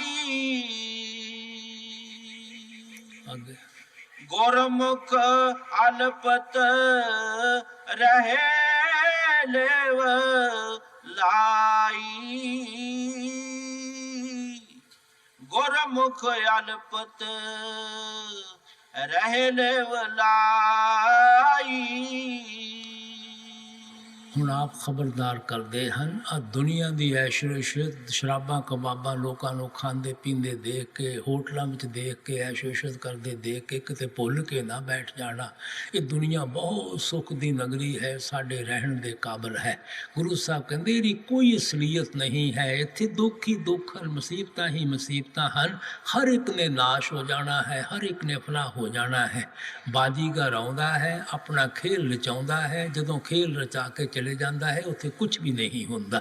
ਤੁਸੀਂ ਕਠਪੁਤਲੀਆਂ ਦੇ ਤਮਾਸ਼ੇ ਦੇਖੇ ਹਨ, ਉਹ ਬੈਗ 'ਚੋਂ ਸਾਰੀਆਂ ਕਠਪੁਤਲੀਆਂ ਕੱਢਦਾ ਹੈ ਔਰ ਮੇਜ਼ 'ਤੇ ਰੱਖ ਕੇ ਸਾਰੀਆਂ ਕਠਪੁਤਲੀਆਂ ਨੂੰ ਪਰਦੇ ਦੇ ਪਿੱਛੇ ਹੋ ਕੇ ਬੈਠ ਜਾਂਦਾ ਹੈ। ਤਾਰਾਂ ਸਭ ਦੀਆਂ ਖਿੱਚਦਾ ਹੈ, ਪੁਤਲੀਆਂ ਨੱਚਣ ਲੱਗੀਆਂ ਹੋਈਆਂ ਹਨ। ਜਿਹੜੀਆਂ ਤਾਂ ਮਨਮੁਖ ਪੁਤਲੀਆਂ ਹਨ ਉਹ ਤਾਂ ਸਮਝਦੀਆਂ ਹਨ ਮੈਂ ਖੁਦ ਨੱਚਣ ਵਾਲਾ, ਮੈਂ ਖੁਦ ਨੱਚ ਰਹੀ ਹਾਂ, ਮੈਨੂੰ ਨਚਾਉਣ ਵਾਲਾ ਕੌਣ ਹੋ ਸਕਦਾ ਹੈ। ਜਿਹੜੀਆਂ ਗੁਰਮੁਖ ਪੁਤਲੀਆਂ ਹਨ ਉਹ ਜਾਣਦੀਆਂ ਹਨ ਕਿ ਸਾਨੂੰ ਨਚਾਉਣ ਵਾਲਾ ਪਰਦੇ ਦੇ ਪਿੱਛੇ ਬੈਠਾ ਹੋਇਆ ਹੈ, ਜਿਉਂ-ਜਿਉਂ ਨਚਾਉਂਦਾ ਹੈ ਮੌਲਾ ਅਸੀਂ ਤਿਉਂ ਤੋਂ ਨੱਚਣ ਲੱਗੀਆਂ ਹੋਈਆਂ ਹਨ। ਇਤਨਾ ਹੀ ਮਨਮੁਖ ਔਰ ਗੁਰਮੁਖ ਦਾ ਫਰਕ ਹੈ। ਦੋਨੋਂ ਹੀ ਮਾਲਕ ਦੇ ਬਣਾਏ ਹੋਏ ਜੀਵ ਹਨ ਔਰ ਇਹ ਵੀ ਉਸ ਮਾਲਕ ਦੇ ਹੱਥ ਵਿੱਚ ਹੈ, ਜਿਨ੍ਹਾਂ ਨੂੰ ਚਾਹੁੰਦਾ ਉਹ ਗੁਰਮੁਖ ਬਣਾ ਲੈਂਦਾ ਹੈ। ਲੇਕਿਨ ਵਡਿਆਈ ਕਿਹਨਾਂ ਦੀ ਹੈ? ਕੇਵਲ ਗੁਰਮੁਖਾਂ ਦੀ ਹੈ। ਇਸ ਵਾਸਤੇ ਗੁਰੂ ਨਾਨਕ ਸਾਹਿਬ ਖਬਰਦਾਰ ਕਰਦੇ ਹਨ ਐਵੇਂ ਦੁਨੀਆ ਨੂੰ ਐਸ਼ੋ ਇਸ਼ਰਤ ਕਰਦੇ ਦੇਖ ਕੇ ਭੁੱਲ ਨਾ ਜਾਓ, ਇਹਦੀ ਕੋਈ ਅਸਲੀਅਤ ਨਹੀਂ ਹੈ। स्वामी जी ने इसे वास्ते किया सी आप देह और ग्रेह सब झूठा भरम में काहे को खपना। एवें तुसी भरम विच फसे होए हो, इहदी कोई असलीयत नहीं है। गुरु साहब ने किया सी हर बिन सब कुछ मैला संतो, मालिक दे बगैर सब मैल है, सब ने नाश हो जाना है। ये रात दी सुपन दी तरह है। सुपना 4-5 घंटे का हुंदा है, ये 50-60-70 साल का सुपना होवेगा ना। उस सुपने की कोई असलीयत है ना इस रचना की कोई असलीयत है। इस वास्ते महात्मा खबरदार करते हैं इस खेल नूं असल देख के इहदे नाल प्यार ना पा लेना। तुसी सिनेमा देखण जाते हो, 1.5-2 घंटा सिनेमा देखते हो, तुसी देखो अगर सानू पता होवे कि ये सिर्फ 1.5-2 घंटे का सिनेमा है, ना सानू दुख महसूस होंदा है ना सानू सुख महसूस होंदा है। अगर असी असल समझ के बैठ जाए ये सब कुछ ही असल है, असी रोना भी शुरू कर देंगे हैं, असी हसना भी शुरू कर देंगे हैं, क्योंकि असी उन्होंने अपना समझना शुरू कर देंगे हैं। लेकिन अगर महसूस कर लीए तो 1.5-2 घंटे बाद इतने कुछ भी नहीं रहना, तो सानू कोई दुख सुख महसूस ही नहीं होंदा। इसी तरह महात्मा प्यार नाल समझाते हैं तो बाजीगर दा खेल है। गुरु नानक साहब ने कहा सी साचे अपना खेल रचाया आवा गवन नवारा। ये तो मालिक ने लीला रचाई हुई है, अपना खेल रचाया होया है। लोगों का मरना जमना आपे करता करे कराए, सब कुछ उस मालिक के हथ विच है। जदों चाहता है किसी नूं कढ़ लैंदा है, जदों नहीं चाहता इत्थे ही खेल के हिस्से सारे बने रहिंदे हैं। गुरमुख अलपत रहे लेव लाई, बहुते पेख करे पेख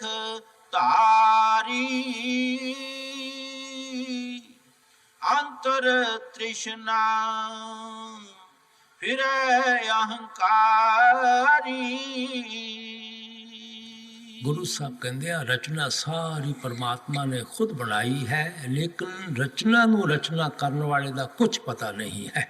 ये रचना करने वाले नू भुली बैठी है, रचना नू असल समझी बैठे है, रचना का पता नहीं, रचना नाल प्यार पाई बैठे हैं। ਜਿਹੜੇ ਗੁਰਮੁਖ ਲੋਕ ਹਨ ਉਹ ਰਚਨਾ ਕਰਨ ਵਾਲੇ ਦੀ ਭਗਤੀ ਔਰ ਪਿਆਰ ਵਿੱਚ ਲੱਗੇ ਹੋਏ ਹਨ। ਜਿਹੜੇ ਮਨਮੁਖ ਲੋਕ ਹਨ ਉਹ ਰਚਨਾ ਨਾਲ ਪਿਆਰ ਪਾਈ ਬੈਠੇ ਹਨ। ਸੋ ਜਿਹੜੇ ਗੁਰਮੁਖ ਹਨ ਉਹ ਰਚਨਾ ਵਿੱਚ ਰਹਿੰਦੇ ਹੋਏ ਵੀ ਰਚਨਾ ਦੀਆਂ ਮੈਲਾਂ ਵਿੱਚ ਨਹੀਂ ਲਿਬੜਦੇ। ਉਹ ਆਪਣੇ ਖਿਆਲ ਨੂੰ ਸ਼ਬਦ ਦੇ ਨਾਲ ਜੋੜ ਕੇ ਰੱਖਦੇ ਹਨ, ਨਾਮ ਦੇ ਨਾਲ ਜੋੜ ਕੇ ਰੱਖਦੇ ਹਨ। ਇਸੇ ਵਾਸਤੇ ਗੁਰੂ ਨਾਨਕ ਸਾਹਿਬ ਨੇ ਕਿਹਾ ਸੀ, ਜੈਸੀ ਜਲ ਮੇ ਕਮਲ ਨਰਾਲੋ ਮੁਰਗਾਈ ਨਿਸ਼ਾਨੇ ਸੁਰਤ ਸ਼ਬਦ ਭਵ ਸਾਗਰ ਤਰੀਏ ਨਾਨਕ ਨਾਮ ਬਖਾਨੇ। ਜਿਸ ਤਰ੍ਹਾਂ ਮਰਗਾਬੀ ਪਾਣੀ ਵਿੱਚ ਰਹਿੰਦੀ ਹੈ, ਉੜਦੀ ਹੈ, ਖੁਸ਼ਕ ਪਰਾਂ ਨਾਲ ਉੜ ਜਾਂਦੀ ਹੈ। ਕਮਲ ਦੇ ਫੁੱਲ ਦੀਆਂ ਜੜ੍ਹਾਂ ਪਾਣੀ ਤੋਂ ਬਾਹਰ ਹੁੰਦਾ ਹੈ, ਫੁੱਲ ਜੜ੍ਹਾਂ ਪਾਣੀ ਦੇ ਨੀਚੇ ਹੁੰਦੀਆਂ ਹਨ, ਫੁੱਲ ਪਾਣੀ ਤੋਂ ਬਾਹਰ ਰਹਿੰਦਾ ਹੈ। ਇਸੇ ਤਰ੍ਹਾਂ ਅਸੀਂ ਵੀ ਸੁਰਤ ਨੂੰ ਸ਼ਬਦ ਦੇ ਨਾਲ ਜੋੜ ਕੇ ਇਸ ਭਵ ਸਾਗਰ ਤੋਂ ਪਾਰ ਹੋ ਜਾਣਾ ਹੈ। ਦੁਨੀਆ ਵਿੱਚ ਰਹਿੰਦੇ ਹੋਏ ਵੀ ਦੁਨੀਆ ਦੀਆਂ ਬਹਿੜਾਂ ਵਿੱਚ ਨਹੀਂ ਲਿਬੜਨਾ। ਇਸ ਵਾਸਤੇ ਗੁਰੂ ਸਾਹਿਬ ਫਰਮਾਉਂਦੇ ਹਨ, ਜੋ ਕੁਝ ਤੁਸੀਂ ਦੇਖਦੇ ਹੋ ਸਭ ਨੇ ਨਾਸ਼ ਹੋ ਜਾਣਾ ਹੈ। ਜਿਹੜੇ ਭੇਖ ਲੋਕ ਹਨ ਉਹ ਪੁੱਤਰਾਂ ਧੀਆਂ ਨੂੰ ਤਿਆਗ ਕੇ ਜੰਗਲਾਂ ਪਹਾੜਾਂ ਵਿੱਚ ਛੁਪ ਜਾਂਦੇ ਹਨ, ਕੱਪੜੇ ਭਗਵੇਂ ਰੰਗ ਵਗੈਰਾ ਲੈਂਦੇ ਹਨ, ਉੱਥੇ ਚੌਂਪੜੀਆਂ ਪਾ ਕੇ ਬੈਠ ਜਾਂਦੇ ਹਨ। ਗੁਰੂ ਸਾਹਿਬ ਕਹਿੰਦੇ ਇਹਨਾਂ ਦਾ ਫਾਇਦਾ ਕੀ ਹੈ? ਉਹ ਮਨ ਵਿੱਚ ਉਹਨਾਂ ਦੇ ਖਾਸ਼ਾਂ ਹਨ, ਉਹ ਮਨ ਵਿੱਚ ਤ੍ਰਿਸ਼ਨਾ ਹਨ, ਉਹ ਸਭ ਅੰਦਰ ਦਬਾਈ ਬੈਠੇ ਹਨ। ਉੱਥੇ ਰਹਿਣ ਦਾ ਕੀ ਫਾਇਦਾ? ਉਹਨਾਂ ਨੂੰ ਹਰ ਚੀਜ਼ ਉੱਥੇ ਵੀ ਚਾਹੀਦੀ ਹੈ। ਤੁਸੀਂ ਸੋਚੋ ਸਾਨੂੰ ਕਿਸ ਚੀਜ਼ ਦੀ ਜ਼ਰੂਰਤ ਹੈ? ਸਾਨੂੰ ਪੇਟ ਨੂੰ, ਸਾਡੇ ਨੂੰ ਖਾਣੇ ਦੀ ਵੀ ਜ਼ਰੂਰਤ ਹੈ, ਸਾਡਾ ਜਿਸਮ ਢਕਣ ਦੀ ਸਾਨੂੰ ਕੱਪੜੇ ਦੀ ਵੀ ਜ਼ਰੂਰਤ ਹੈ, ਸਿਰ ਦੇ ਉੱਪਰ ਕਿਸੇ ਛੱਤ ਦੀ ਵੀ ਜ਼ਰੂਰਤ ਹੈ। ਕਿ ਜੰਗਲਾਂ ਪਹਾੜਾਂ ਵਿੱਚ ਜਾ ਕੇ ਸਾਡਾ ਪੇਟ ਖਾਣਾ ਨਹੀਂ ਮੰਗਦਾ? ਜੰਗਲਾਂ ਪਹਾੜਾਂ ਵਿੱਚ ਜਾ ਕੇ ਸਾਨੂੰ ਕੱਪੜੇ ਦੀ ਲੋੜ ਨਹੀਂ ਪੈਂਦੀ? ਜੰਗਲਾਂ ਪਹਾੜਾਂ ਵਿੱਚ ਜਾ ਕੇ ਸਾਨੂੰ ਸਿਰ 'ਤੇ ਛੱਤ ਦੀ ਲੋੜ ਨਹੀਂ ਪੈਂਦੀ? ਆਪਣੇ ਦਸਾਂ ਨੌਹਾਂ ਦੀ ਕਮਾਈ ਛੱਡੀ, ਬਾਲ ਬੱਚਿਆਂ ਦਾ ਖਾਣਾ ਛੱਡਿਆ, ਲੋਕਾਂ ਅੱਗੇ ਹੱਥ ਫੈਲਾ ਕੇ ਮੰਗ ਕੇ ਪੇਟ ਭਰਨਾ ਪਿਆ। ਪੇਟ ਨੇ ਤਾਂ ਉੱਥੇ ਵੀ ਲਿਹਾਜ਼ ਨਾ ਕੀਤਾ, ਉੱਥੇ ਜਾ ਕੇ ਮੰਗਣਾ ਸ਼ੁਰੂ ਕਰ ਦਿੱਤਾ। ਔਰ ਚਿੱਟੇ ਕੱਪੜੇ ਉਤਾਰ ਕੇ ਭਗਵੇਂ ਪਾ ਲਓ, ਜਦ ਤਨ ਤਾਂ ਫਿਰ ਵੀ ਢਕਣਾ ਪੈਂਦਾ ਹੈ। ਆਪਣੇ ਘਰ ਦਾ ਸੁੱਖ ਆਰਾਮ ਛੱਡੋਗੇ, ਕੋਈ ਆਸ਼ਰਮ ਢੂੰਡੋਗੇ, ਮੰਦਰ ਗੁਰਦੁਆਰਾ ਢੂੰਡੋਗੇ, ਕੁੱਲੀ ਪਾਓਗੇ, ਗਾਰ ਪਾਓਗੇ, ਸਿਰ ਤਾਂ ਫਿਰ ਵੀ ਛੱਤ ਦੀ ਜ਼ਰੂਰਤ ਪੈਂਦੀ ਹੈ। ਛੁੱਟਦੀ ਕਿਹੜੀ ਚੀਜ਼ ਹੈ? ਉਲਟੇ ਅਪਾਹਜ ਹੋ ਕੇ ਬੈਠ ਜਾਂਦੇ ਹਾਂ। ਇਸ ਵਾਸਤੇ ਮਹਾਤਮਾ ਇਹ ਨਹੀਂ ਕਹਿੰਦੇ ਪੁੱਤਰਾਂ ਧੀਆਂ ਨੂੰ ਤਿਆਗ ਕੇ ਜੰਗਲਾਂ ਪਹਾੜਾਂ ਵਿੱਚ ਛੁਪ ਕੇ ਬੈਠ ਜਾਣਾ ਹੈ। ਦੁਨੀਆ ਵਿੱਚ ਰਹਿਣਾ ਹੈ, ਸੂਰਮੇ ਬਣ ਕੇ ਰਹਿਣਾ ਹੈ, ਬਹਾਦਰ ਬਣ ਕੇ ਰਹਿਣਾ ਹੈ। ਉਹ ਦੁਨੀਆ ਵਿੱਚ ਰਹਿੰਦੇ ਹੋਏ ਵੀ ਦੁਨੀਆ ਦੀਆਂ ਮੈਲਾਂ ਵਿੱਚ ਨਹੀਂ ਲਿਬੜਨਾ। ਬਹੁਤੇ ਪੇਖ ਕਰੈ ਪੇਖ ਤਾਰੀ ਅੰਤਰ ਤ੍ਰਿਸ਼ਨਾ ਫਿਰੈ ਅਹੰਕਾਰੀ। ਆਪ ਨ ਚੀਨੈ ਬਾਜੀ ਹਾਰੀ, ਆਪ ਨ ਚੀਨੈ ਬਾਜੀ ਹਾਰੀ। ਬੜਾ ਸੁੰਦਰ ਉਪਦੇਸ਼ ਕਰਦੇ ਹਨ ਕਿ ਜਿਤਨਾ ਚਿਰ ਅਸੀਂ ਆਪਣੇ ਆਪ ਨੂੰ ਨਾ ਪਛਾਣਿਆ, ਅਸੀਂ ਤੇ ਜਿੱਤੀ ਹੋਈ ਬਾਜੀ ਹਾਰ ਦਿੱਤੀ। ਕੀ ਜਿੱਤੀ ਹੋਈ ਬਾਜੀ? ਬੜੀ ਮੁਸ਼ਕਲਾਂ ਨਾਲ ਇਨਸਾਨ ਦਾ ਜਾਮਾ ਪਰਮਾਤਮਾ ਨੇ ਬਖਸ਼ਿਆ ਸੀ। ਫਿਰ ਪਤਾ ਕਿਤੇ ਬਖਸ਼ੇ ਨਾ ਕਿਸੇ ਐਸੇ ਜਗ੍ਹਾ ਜਨਮ ਦੇ ਦੇਵੇ ਜਿੱਥੇ ਭੁੱਲੇ ਭਟਕੇ ਵੀ ਕਦੇ ਮਾਲਕ ਦਾ ਸਾਨੂੰ ਖਿਆਲ ਨਹੀਂ ਆ ਸਕਦਾ। ਹੁਣ ਤਾਂ ਸਭ ਕੁਝ ਹੀ ਮਾਲਕ ਨੇ ਸਾਨੂੰ ਬਖਸ਼ਿਆ ਹੋਇਆ ਹੈ। ਇਸ ਵਾਸਤੇ ਕਹਿੰਦੇ ਜਿਤਨਾ ਚਿਰ ਮਾਲਕ ਨੇ ਦੇਹ ਵਿੱਚ ਬੈਠਣ ਦਾ ਮੌਕਾ ਦਿੱਤਾ ਹੈ, ਸਾਨੂੰ ਆਪਣੇ ਆਪ ਨੂੰ ਪਹਿਚਾਨ ਲੈਣਾ ਚਾਹੀਦਾ ਹੈ। ਇਸੇ ਵਾਸਤੇ ਗੁਰੂ ਸਾਹਿਬ ਕਹਿੰਦੇ ਸੋ ਜਨ ਨਿਰਮਲ ਜਨ ਆਪ ਪਛਾਤਾ। ਉਹ ਸ਼ਖਸ ਨਿਰਮਲ ਹਨ, ਪਿਓਰ ਹਨ, ਪਵਿੱਤਰ ਹਨ, ਜਿਹੜੇ ਆਪਣੇ ਆਪ ਨੂੰ ਪਹਿਚਾਨਣ ਦੇ ਕਾਬਲ ਬਣ ਜਾਂਦੇ ਹਨ। ਅਸੀਂ ਕਦੋਂ ਆਪਣੇ ਆਪ ਨੂੰ ਪਹਿਚਾਨਦੇ ਹਾਂ? ਜਦੋਂ ਅਸੀਂ ਮਨ ਔਰ ਮਾਇਆ ਦੇ ਦਾਇਰੇ ਤੋਂ ਪਾਰ ਚਲੇ ਜਾਂਦੇ ਹਾਂ, ਜਦੋਂ ਸਾਡੇ ਰੂਹ ਔਰ ਮਨ ਦੀ ਗੱਠ ਖੁੱਲ੍ਹ ਜਾਂਦੀ ਹੈ, ਜਦੋਂ ਆਤਮਾ ਤੋਂ ਸਭ ਗੰਦੇ ਗਲਾਫ ਉਤਰ ਜਾਂਦੇ ਹਨ। ਸ਼ਬਦ ਦੇ ਸਾਧ ਜਾਣੇ ਤਾਂ ਆਪ ਪਛਾਣੇ। ਜਿਹੜੇ ਸ਼ਬਦ ਔਰ ਨਾਮ ਦੀ ਲੱਜ਼ਤ ਲੈਂਦੇ ਹਨ ਉਹ ਆਪਣੇ ਆਪ ਨੂੰ ਪਹਿਚਾਨਣ ਦੇ ਕਾਬਲ ਬਣ ਜਾਂਦੇ ਹਨ। ਗੁਰੂ ਨਾਨਕ ਸਾਹਿਬ ਨੇ ਕਿਹਾ ਸੀ, ਜਿਨ ਅੰਤਰ ਸ਼ਬਦ ਆਪ ਪਛਾਣੇ ਗਤ ਮੈਂ ਤਿਨ ਹੀ ਪਾਈ। ਜਿਹੜੇ ਅੰਦਰੋਂ ਸ਼ਬਦ ਨੂੰ ਪਕੜ ਕੇ ਆਪਣੇ ਆਪ ਨੂੰ ਪਹਿਚਾਨਦੇ ਹਨ, ਅਸਲੀ ਗਤੀ ਅਸਲੀ ਮਾਲਕ ਦੇ ਮਿਲਣ ਦੀ ਜਾਚ ਉਹਨਾਂ ਹੀ ਗੁਰਮੁਖਾਂ ਨੂੰ ਪ੍ਰਾਪਤ ਹੁੰਦੀ ਹੈ। ਇਹ ਮਨੁਆ ਸੁਨ ਸਮਾ ਲਗਾਏ ਜੋਤੀ ਜੋਤ ਮਲਾਈ। ਉਹਨਾਂ ਦਾ ਮਨ ਵਾਪਸ ਬ੍ਰਹਮ ਤਿਰਕੁਟੀ ਆਪਣੇ ਟਿਕਾਣੇ ਤੇ ਪਹੁੰਚ ਜਾਂਦਾ ਹੈ, ਉਹਨਾਂ ਦੀ ਜੋਤੀ ਜਾ ਕੇ ਜੋਤ ਵਿੱਚ ਲੱਗ ਜਾਂਦੀ ਹੈ। ਸੋ ਇਸ ਵਾਸਤੇ ਕਹਿੰਦੇ ਇਨਸਾਨ ਦਾ ਜਾਮਾ ਪਰਮਾਤਮਾ ਨੇ ਆਪਣੇ ਆਪ ਨੂੰ ਪਹਿਚਾਨਣ ਵਾਸਤੇ ਬਖਸ਼ਿਆ ਹੈ, ਉਸ ਪਰਮਾਤਮਾ ਨੂੰ ਪਹਿਚਾਨਣ ਵਾਸਤੇ ਬਖਸ਼ਿਆ ਹੈ। ਅਸੀਂ ਉਹਨੂੰ ਭੰਗ ਦੇ ਪਹਾੜੇ ਖੋਹਣ ਲੱਗੇ ਹੋਏ ਹਾਂ, ਸ਼ਰਾਬਾਂ ਕਬਾਬਾਂ ਵਿੱਚ ਖੋਹਣ ਲੱਗੇ ਹੋਏ ਹਾਂ, ਕੌਮਾਂ ਮਸਬਾਂ ਮੁਲਕਾਂ ਦੇ ਝਗੜਿਆਂ ਵਿੱਚ ਖਰਾਬ ਕਰਨ ਲੱਗੇ ਹੋਏ ਹਾਂ। ਆਪ ਨਾ ਚੀਨੈ ਬਾਰੀ ਹਾਰੀ, ਕਾਪੜ ਪਹਿਰੇ ਕਰੇ ਚਤੁਰਾਈ, ਮਾਇਆ ਮੋਹ ਅਤ ਭਰਮ ਭੁਲਾਈ, ਬਿਨ ਗੁਰ ਸੇਵੇ ਬਹੁਤ ਦੁਖ ਪਾਈ, ਬਿਨ ਗੁਰ ਸੇਵੇ ਬਹੁਤ ਦੁਖ ਪਾਈ। ਨਾ ਜੋ ਗੁਰਮੁਖਾਂ ਦੇ ਦੱਸੇ ਹੋਏ ਉਪਦੇਸ਼ ਉੱਤੇ ਚੱਲ ਕੇ ਸ਼ਬਦ ਦੀ ਕਮਾਈ ਨਹੀਂ ਕਰਾਂਗੇ, ਸਾਨੂੰ ਕੁਛ ਇੱਥੇ ਪ੍ਰਾਪਤ ਨਹੀਂ ਹੋਣਾ। ਦੁੱਖ ਹੀ ਦੁੱਖ ਭੁਗਤਣੇ ਪੈਂਦੇ, ਭਾਵੇਂ ਕੰਨ ਪੜਵਾ ਲਓ, ਭਾਵੇਂ ਜਟਾਂ ਰੱਖ ਲਓ, ਭਾਵੇਂ ਜਿਸਮ ਤੇ ਭਬੂਤ ਲਗਾ ਲਓ, ਭਾਵੇਂ ਸਰੋਵਰਾਂ ਵਿੱਚ ਜਾ ਕੇ ਇਸ਼ਨਾਨ ਕਰ ਲਓ, ਭਾਵੇਂ ਗ੍ਰੰਥ ਪੋਥੀਆਂ ਪੜ੍ਹ ਲਓ, ਜੰਗਲਾਂ ਪਹਾੜਾਂ ਵਿੱਚ ਛੁਪ ਕੇ ਦੇਖ ਲਓ, ਭਾਵੇਂ ਤੀਰਥਾਂ ਤੇ ਜਾ ਕੇ ਦੇਖ ਲਓ, ਕੁਛ ਤੁਹਾਡੇ ਹੱਥ ਪੱਲੇ ਨਹੀਂ ਪੈਣਾ। ਜੋ ਕੁਛ ਮਿਲਣਾ ਹੈ ਉਹ ਸ਼ਬਦ ਦੀ ਕਮਾਈ ਤੋਂ ਮਿਲਣਾ ਹੈ, ਨਾਮ ਦੀ ਕਮਾਈ ਤੋਂ ਮਿਲਣਾ ਹੈ। ਫਿਰ ਹਾਥੀ के पाँव में सबका पाँव, जपता पूजा पाठ पुण्य दान का जो भी फल है सब कुछ ही शब्द और नाम की कमाई में आ जाता है। जिस वक्त साड़ी जबान पे दिन रात उस मालिक का नाम चढ़िया होया है, सिमरन करन लगे हुए हाँ, देखो इस तो वड्डा होर जप किहड़ा हो सकता है। जो मालिक के पाने मालिक के हुक्म में दिन रात रहते हाँ, इस तो वड्डा होर तप किहड़ा हो सकता है। जो महात्मा के स्वरूप में 24 घंटे नाल लई फिरते हाँ, इस तो वड्डा होर पाठ किहड़ा हो, इस तो वड्डी होर पूजा किहड़ी हो सकती है। जो अनहद बाणी को दिन रात 24 घंटे अंदरों सुनन लगे हुए हाँ, इस तो वड्डा होर पाठ किहड़ा हो सकता है। जो उस अमृत को पी के मन ही दुनिया चो उदास और अचाट हो जाता है, इस तो वड्डा होर वैराग किहड़ा हो सकता है। सो इस वास्ते गुरु नानक साहब बार बार उससे नुकते और पॉइंट ते लियाउंदे हन कि भरावा जो कुछ तेनों मिलना है वो केवल शब्द की कमाई तो मिलना है, नाम की कमाई तो मिलना है। बिन गुर सेवे बहुत दुख पाई, नाम रते सदा बैरागी, गिरही अंदर साच लेव लागी।